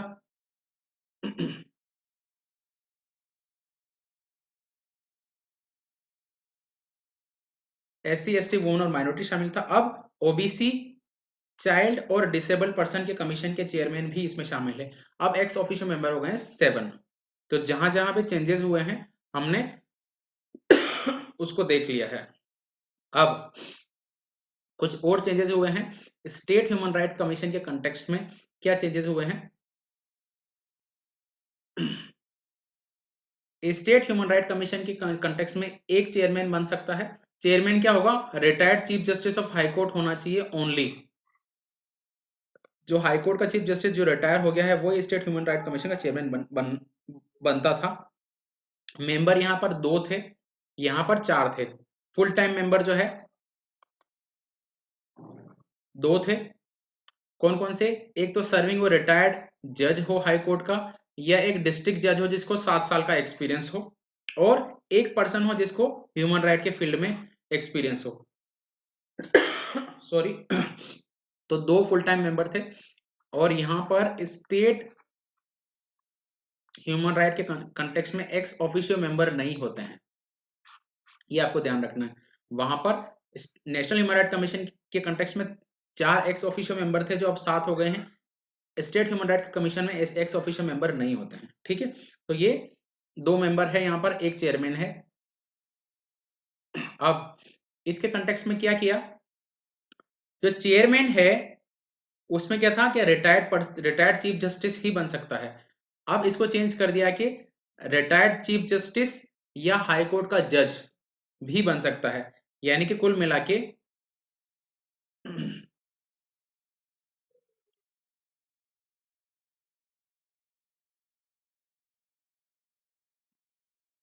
स्टेट ह्यूमन राइट कमीशन, इसमें क्या था? एक चेयरमैन। पहले ये था कि ओनली रिटायर्ड चीफ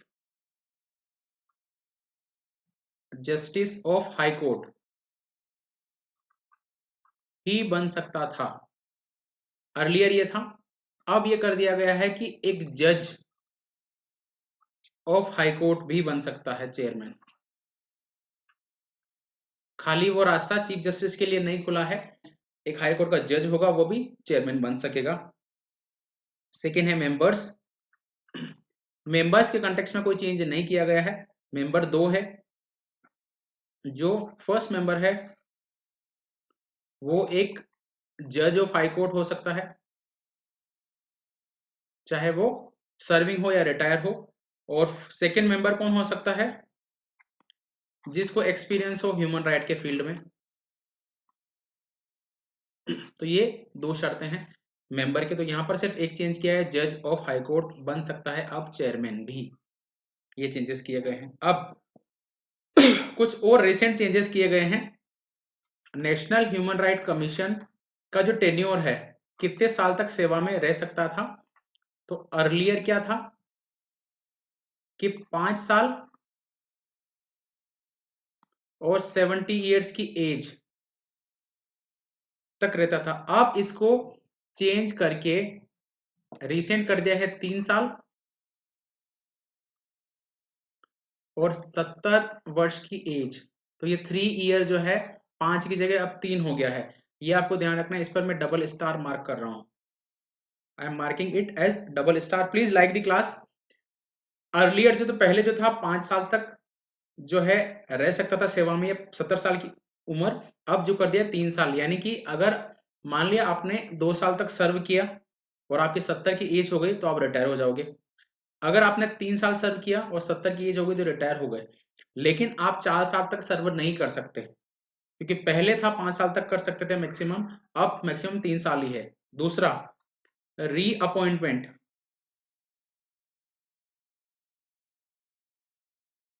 अब रीअपॉइंटमेंट हो सकता है, पहले नहीं होता था। यह पहले रीअपॉइंटमेंट की एक कंडीशन थी, अब रीअपॉइंटमेंट की कंडीशन नहीं है, अब रीअपॉइंट हो सकता है।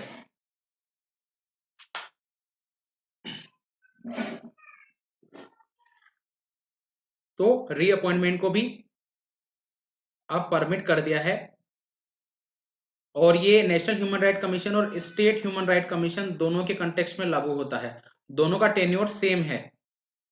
अब हो गया 3 और 70 साल, दोनों ही रिअपॉइंट हो सकते हैं। तो ये रिसेंट चेंजेस जो है वो हमने देख लिए हैं, उसके बारे में हमने बात कर ली है, उसको यहाँ पर दिया गया है। 2019 का जो अमेंडमेंट आया है उसमें ये चेंजेस किए गए हैं। टर्म ऑफ ऑफिस जो है 3 साल और 70 साल की age. Reappointment, it removes 5 year limit for reappointment. Reappointment की जो लिमिट है अब रीअपॉइंटमेंट के लिए एलिजिबल है। और जो चेंजेस थे चेयरमैन, फुल टाइम और एक्स ऑफिशियो मेंबर के, वो हमने ऑलरेडी देख लिए हैं। स्टेट ह्यूमन राइट कमीशन में भी जो चेंज हुआ है वो हमने देख लिया है।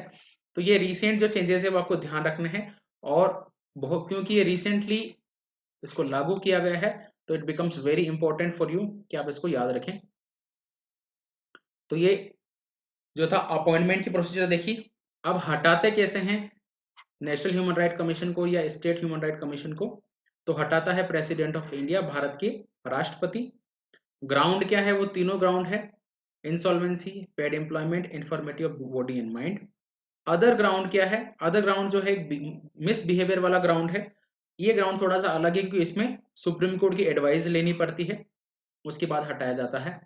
स्टेट ह्यूमन राइट कमीशन के कंटेक्स्ट में सेम चीजें हैं, लेकिन याद रखने वाली बात यह है कि स्टेट ह्यूमन राइट कमीशन को सिर्फ प्रेसिडेंट ही हटा सकता है। इसको इंपॉर्टेंट मार्क कर रहा हूं, इस पे 3 स्टार लगा रहा हूं, ये चीज आपको ध्यान रखनी है। अपॉइंटमेंट कौन करता है स्टेट ह्यूमन राइट कमीशन का? गवर्नर करता है। हटाता कौन है? प्रेसिडेंट। अब ये चीजें हैं, दो के कंटेक्स्ट में आपको याद रखनी है। स्टेट पब्लिक सर्विस कमीशन,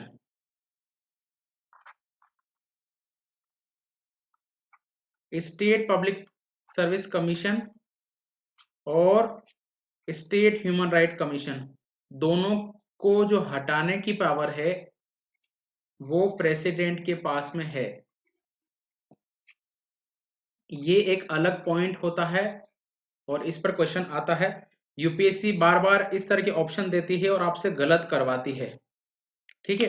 तो you have to remember that state human right commission can only be removed by president of India in same manner where state public service commission के चेयरमैन और member को सिर्फ president of India ही हटा सकते हैं, not governor. तो यहां पर आपको कंफ्यूज करेगा, तो आपको ध्यान रखना है, डायरी अगर आपके पास में है तो प्लीज मार्क इट, इसको लिख लो डायरी में कि स्टेट पब्लिक सर्विस कमीशन और स्टेट ह्यूमन राइट कमीशन को प्रेसिडेंट हटा सकता है। तो यहाँ पर एक बार लिख भी लेते हैं हम ताकि हमें याद हो जाए। नेशनल ह्यूमन राइट कमीशन और state human right commission. Removal का प्रोविजंस देखते हैं। Bye president of India, Bharat के राष्ट्रपति के द्वारा। बी, कौन से ग्राउंड पर हटाएगा? पहला तो इंसॉल्वेंसी, इंसॉल्वेंसी का मतलब दिवालिया हो गए। दूसरा है पेड एम्प्लॉयमेंट, आपने अपनी नौकरी के बाहर कहीं पेड एम्प्लॉयमेंट का काम किया, किसी कॉन्ट्रैक्ट के अंदर पार्टिसिपेट किया। फिर infirmity of body and mind,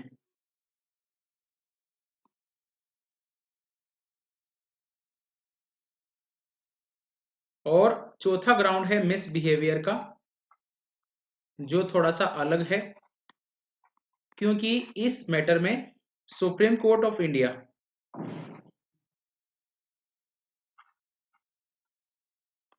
क्या करता है? इंक्वायरी करता है, वो एडवाइस देता है और उसकी एडवाइस पर जो है national human right commission decision लेता है। तो ये 4 ग्राउंड है।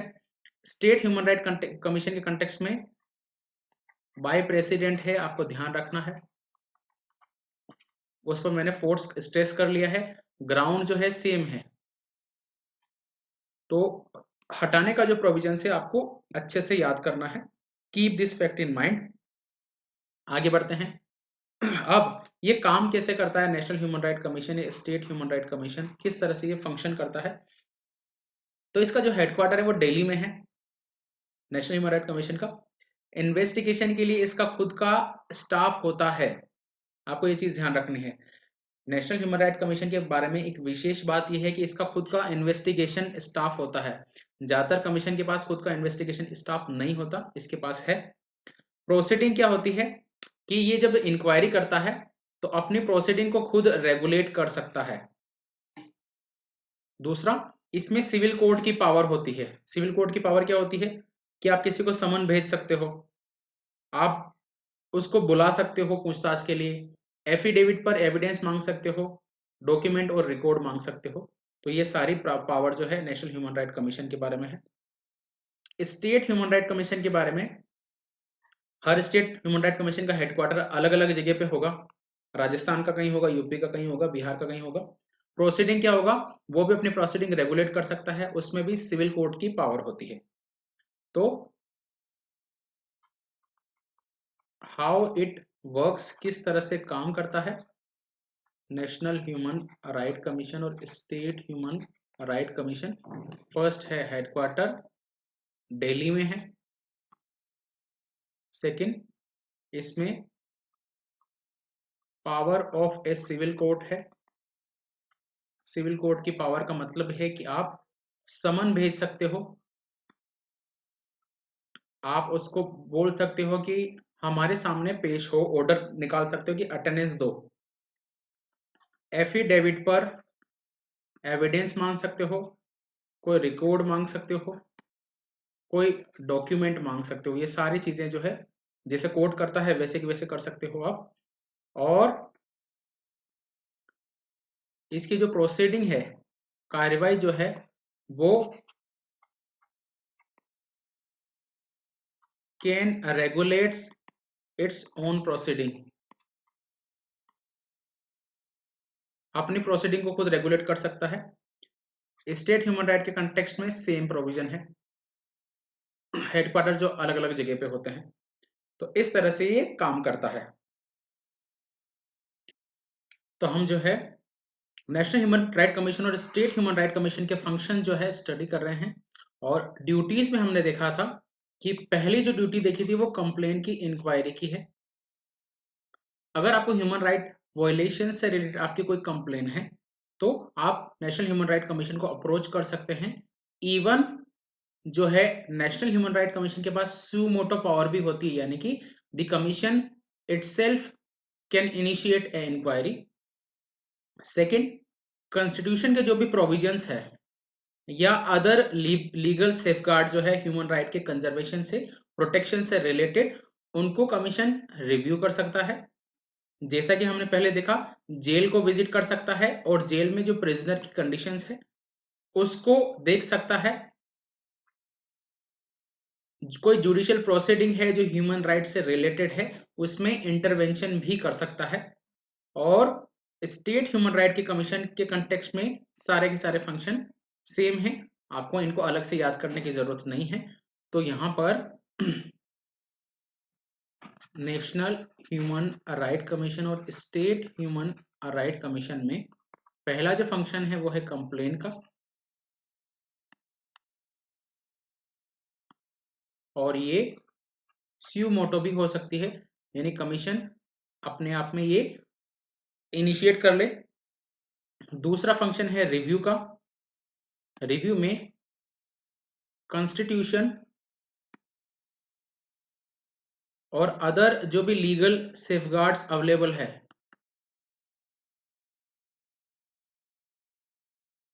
उनको कमीशन रिव्यू कर सकता है कि इनका इम्प्लीमेंटेशन प्रॉपर हो रहा है या नहीं हो रहा है। और अगर प्रॉपर इम्प्लीमेंटेशन नहीं हो पा रहा है तो मेजर्स सजेस्ट कर सकता है। जेल जो है या प्रिजन की विजिट कर सकता है और जेल के जो इनमेट है उनकी कंडीशन को देख सकता है। और कोई जुडिशियल प्रोसीडिंग है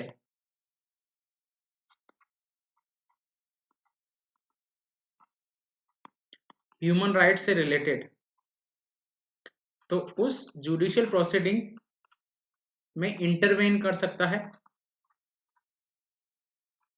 ताकि ह्यूमन राइट का प्रोटेक्शन हो सके। और स्टेट ह्यूमन राइट के कंटेक्स्ट में फंक्शन सारे के सारे सेम हैं।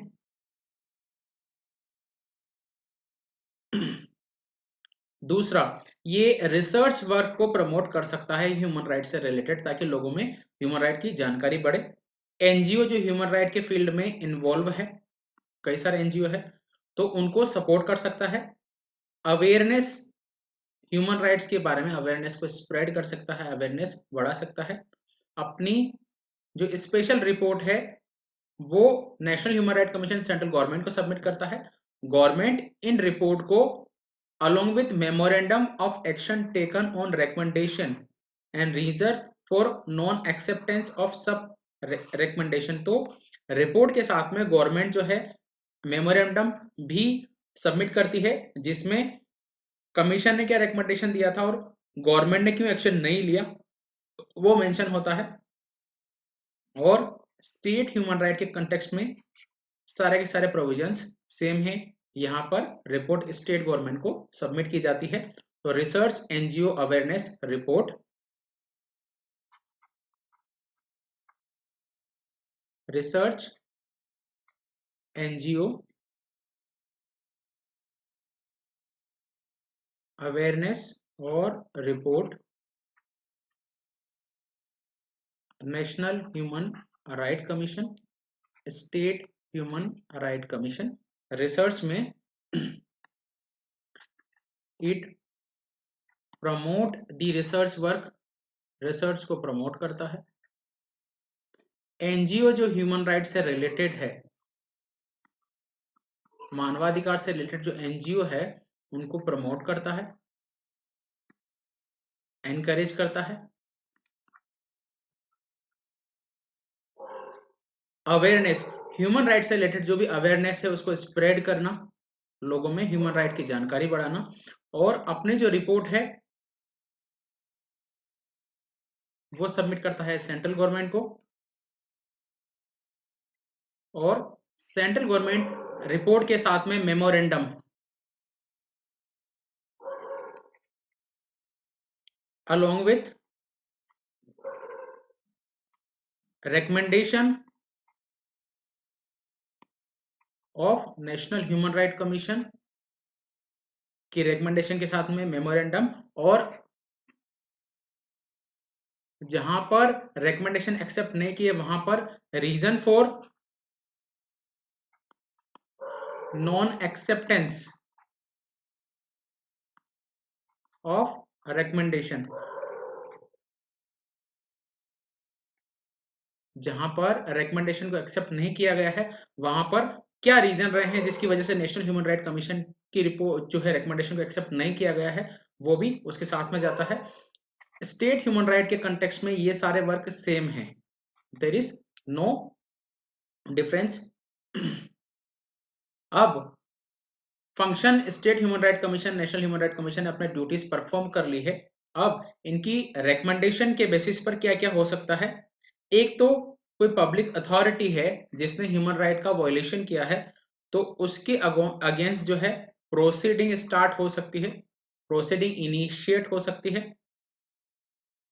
सेकंड, जो विक्टिम है उसको इमीडिएट इंटरिम रिलीफ, यानी उसको तुरंत जो है कोई रिलीफ जो है रेकमेंड कर सकता है कमीशन। रिलीफ के साथ में कंपेंसेशन, चाहे वो फाइनेंशियल कंपेंसेशन हो वो रेकमेंड कर सकता है। और कमीशन कोर्ट में भी अप्रोच कर सकता है अपनी रिकमेंडेशन को लागू करने के लिए। और सेम प्रोविजन है in context of state human right commission. तो recommendation, national human right commission, state human right commission. First recommendation क्या है, पहली कि अगर किसी पब्लिक अथॉरिटी ने ह्यूमन राइट का वायलेशन किया है तो उसके अगेंस्ट प्रोसीडिंग को रेकमेंड कर सकता है। दूसरा, जो विक्टिम है उसको इमीडिएट इंटरिम रिलीफ सजेस्ट कर सकता है, रेकमेंड कर सकता है। जो विक्टिम है उसको कंपेंसेशन जो है ऑफर कर सकता है, कंपेंसेशन के लिए सजेस्ट कर सकता है और कोर्ट में भी जा सकता है। तो ये सारे नेशनल ह्यूमन राइट कमीशन के रिकमेंडेशन है। स्टेट ह्यूमन राइट कमीशन के कंटेक्स्ट में सारे के सारे प्रोविजंस सेम हैं। पब्लिक अथॉरिटी पर प्रोसीडिंग के लिए इनिशिएटिव ले सकता है, विक्टिम को इमीडिएट इंटरिम रिलीफ, विक्टिम को कंपेंसेशन और कोर्ट में भी जो है अप्रोच कर सकता है कोर्ट को। ये सारी रिकमेंडेशंस है। अब लिमिटेशंस क्या क्या है इसकी, कुछ दायरा क्या है नेशनल ह्यूमन राइट कमीशन और स्टेट ह्यूमन राइट कमीशन का। तो आर्म फोर्सेस या डिफेंस के मैटर से रिलेटेड अगर ह्यूमन राइट का वायलेशन आर्म फोर्सेस के कंटेक्स्ट में है तो in such case the commission can only seek a report from the central government and make recommendations. The central government should inform the commission about the action taken on recommendation of the commission within 3 months. यानी arm forces के द्वारा human right का कोई वॉलेशन का कोई matter आता है तो इन केस में सिर्फ सेंट्रल गवर्नमेंट से एक रिपोर्ट मांग सकता है और उस रिपोर्ट के बेसिस पर रिकमेंडेशन सजेस्ट कर सकता है और सेंट्रल गवर्नमेंट को इन्फॉर्म करना पड़ेगा ह्यूमन राइट नेशनल एनएचआरसी को कि उन रिकमेंडेशन पर क्या क्या एक्शन लिए गए विद इन 3 मंथ। तो लिमिटेशंस को देख रहे हैं हम। नेशनल ह्यूमन राइट कमीशन और स्टेट ह्यूमन राइट कमीशन। अब आर्म फोर्सेस के द्वारा ह्यूमन राइट का वायलेशन का कोई केस आया तो कमीशन जो है क्या कर सकता है, can ask A report from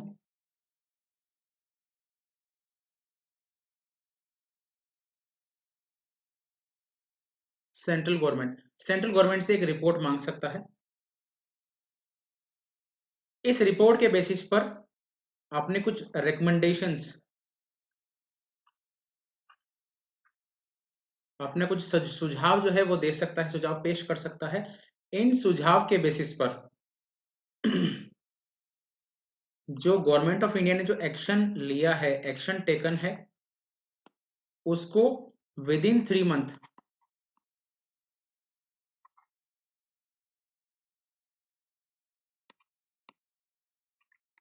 NHRC को इन्फॉर्म करना होगा कि हमने आपकी रिकमेंडेशन पर ये एक्शन लिए हैं। तो इस तरह से आर्म फोर्सेस के कंटेक्स्ट में सर्टेन लिमिटेशन है और प्रोसीजर मैकेनिज्म ये है कि अगर कोई ह्यूमन राइट का वॉयलेशन हुआ है तो सेंट्रल गवर्नमेंट से एक रिपोर्ट मांग सकता है इस बारे में और उस रिपोर्ट के बेसिस पर रिकमेंडेशन दे दे।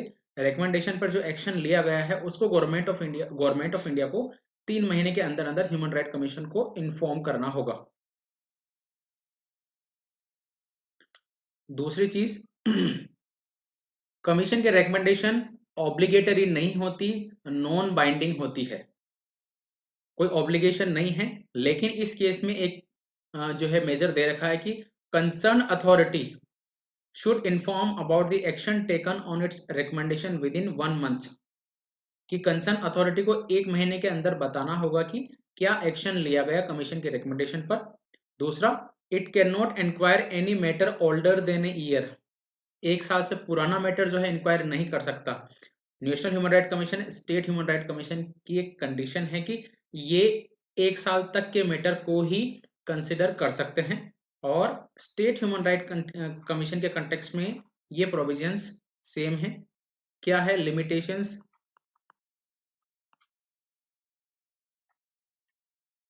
NHRC, state human right commission. Matter जो आपको कंसिडर करना है, can take a matter up to 1 year old, up to 1 year. इसका मतलब अगर मोर देन 1 ईयर ओल्ड 1 साल से पुराना मैटर है तो उसको national human right commission can not take the matter, उस मैटर को नहीं ले सकता। First thing. सेकंड, सेकंड क्या है, इसकी जो रिकमेंडेशंस है नेशनल ह्यूमन राइट कमीशन की, रिकमेंडेशंस नॉन बाइंडिंग है।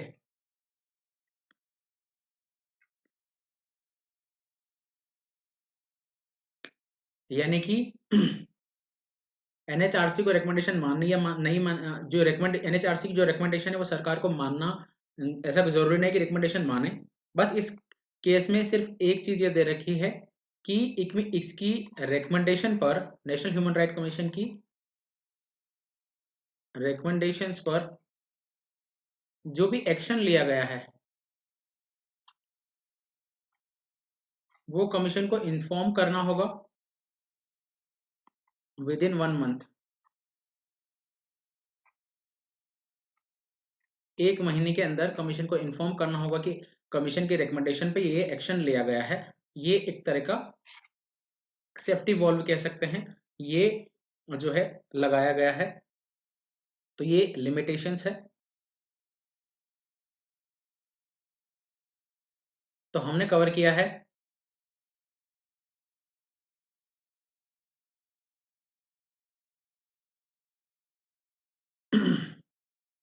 आज की क्लास में 4 नॉन कॉन्स्टिट्यूशनल बॉडीज को कवर किया है, चीफ इंफॉर्मेशन कमीशन और स्टेट इंफॉर्मेशन कमीशन। उसके साथ हमने कवर किया है नेशनल ह्यूमन राइट कमीशन और स्टेट ह्यूमन राइट कमीशन। यानी अगर पॉलिटिक्स की कोई बुक जैसे माने लक्ष्मीकांत की माने तो लक्ष्मीकांत के 4 चैप्टर इसमें कवर हो गए हैं। ओरिजिन ऑफ बॉडी देखा था हमने, ओरिजिन कैसे हुआ है, protection of human right act 1993 के तहत। इस एक्ट में 2 बार अमेंडमेंट हुए हैं, 2006 और 2019 में। और ये जो अमेंडमेंट है रिसेंट वाला, ये काफी इंपॉर्टेंट है एग्जामिनेशन पॉइंट ऑफ व्यू से। ये एक स्टेचुटरी बॉडी है क्योंकि इसको protection of human right amendment act के थ्रू बनाया गया है। स्टेट ह्यूमन राइट के कंटेक्स्ट में प्रोविजन सेम है ओरिजिन के। क्यों सेटअप किया गया, ह्यूमन राइट के प्रोटेक्शन के लिए। अपॉइंटमेंट कैसे होता है वो हमने देखा था, प्रेसिडेंट करता है, कमिटी के हेड पीएम होते हैं और ये 5 मेंबर होते हैं, आपको ध्यान रखना है। लोकसभा का speaker leader of opposition, Rajya Sabha का deputy chairman leader of opposition, उनके साथ में होते हैं होम मिनिस्टर। स्टेट के कंटेक्स्ट में अपॉइंटमेंट गवर्नर करेंगे, हेड चीफ सीएम होंगे और ये 3 मेंबर होंगे अगर सिर्फ राज्य में विधानसभा ही है। अगर राज्य में विधान परिषद भी है तो 2 मेंबर और होंगे।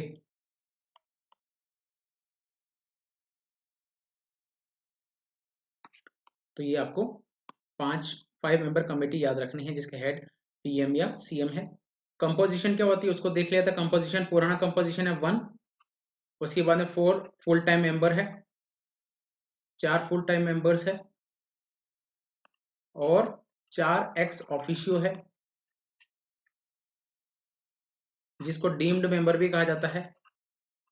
किसके, एनएचआरसी के। लेकिन ये चेंज हो गया है।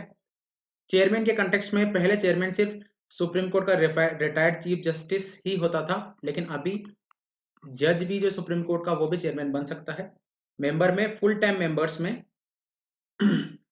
एक तो सुप्रीम कोर्ट का रिटायर्ड जज, सर्विंग ए रिटायर्ड जज, या फिर चीफ जस्टिस हाई कोर्ट का 2 मेंबर तो ये, और बाकी के अलावा 2 मेंबर वो जिनको एक्सपीरियंस हो। तो इन 2 मेंबर को 3 कर दिया है और 3 में से 1 वुमन होगी। फिर 4 डीम्ड मेंबर होंगे या एक्स ऑफिशियल मेंबर होंगे, एससी कमीशन का चेयरमैन, एसटी का, वुमन का और माइनॉरिटी का। अब इन 4 के अलावा और ऐड कर दिए हैं ओबीसी कमीशन का, चाइल्ड कमीशन का और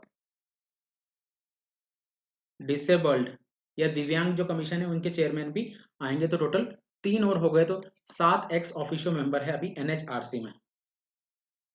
स्टेट ह्यूमन राइट कमीशन में एक चेयरमैन होता है। पहले इसमें प्रोविजन था कि रिटायर्ड चीफ जस्टिस जो होगा हाई कोर्ट का वही बन सकता है, लेकिन अब एक जज भी बन सकता है, हाई कोर्ट का जज। मेंबर 2 होंगे इसमें, मेंबर में कोई चेंज नहीं किया है।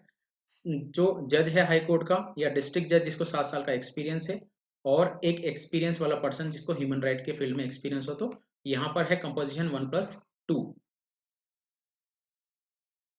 और जो इसमें टेन्योर को चेंज कर दिया है। पहले टेन्योर था 5 ईयर 5 साल और 70 ईयर्स की एज। अभी टेन्योर हो गया है 3 ईयर और 70 ईयर्स की एज।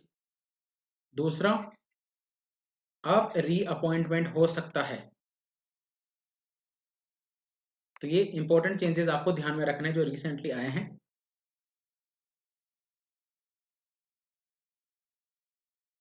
हटा कैसे सकते हैं? तो 4 ग्राउंड है।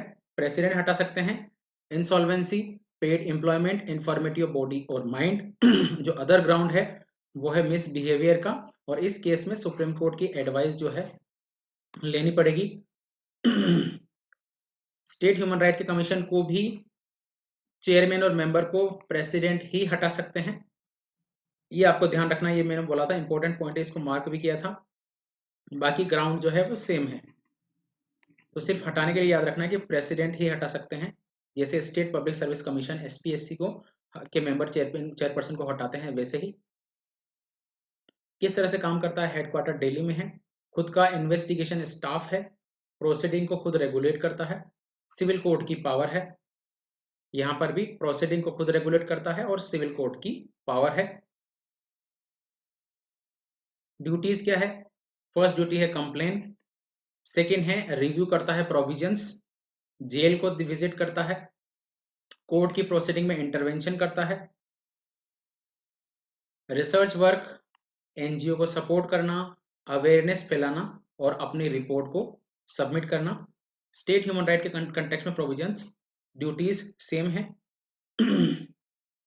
रिकमेंडेशन क्या करेगा कि प्रोसीडिंग इनिशिएट करो पब्लिक अथॉरिटी के against, immediate interim relief, compensation दो, कोर्ट को अप्रोच कर सकते हैं। ये सारे के सारे रिकमेंडेशन है।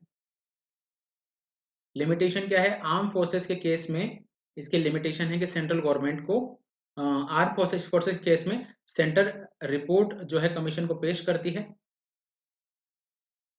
और गवर्नमेंट को उस रिपोर्ट के बेसिस पर कमीशन रिकमेंडेशन देता है, और 3 महीने के अंदर बताना रहता है कि उस रिकमेंडेशन पर क्या एक्शन लिया गया।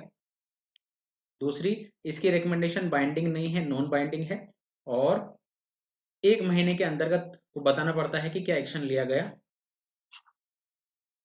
1 साल से पुराने मैटर को नहीं जो है कंसिडर कर सकते ये कमीशन। तो ये सारी लिमिटेशंस थी। अब AG01 मेरा रेफरल कोड लगाएं अनअकैडमी का सब्सक्रिप्शन लेने के लिए। मेरा कोई भी वीडियो देखना है यूट्यूब पर या ऐप पर तो आपको ये कोड लगाना जरूरी है। आपको 10% डिस्काउंट भी मिलेगा इस ऐप को लगाने के बाद अनअकैडमी के सब्सक्रिप्शन पर। और टेलीग्राम पर मुझे ज्वाइन करें, क्लास को लाइक करें, शेयर करें, चैनल को सब्सक्राइब करें। And thank you very much for being with me.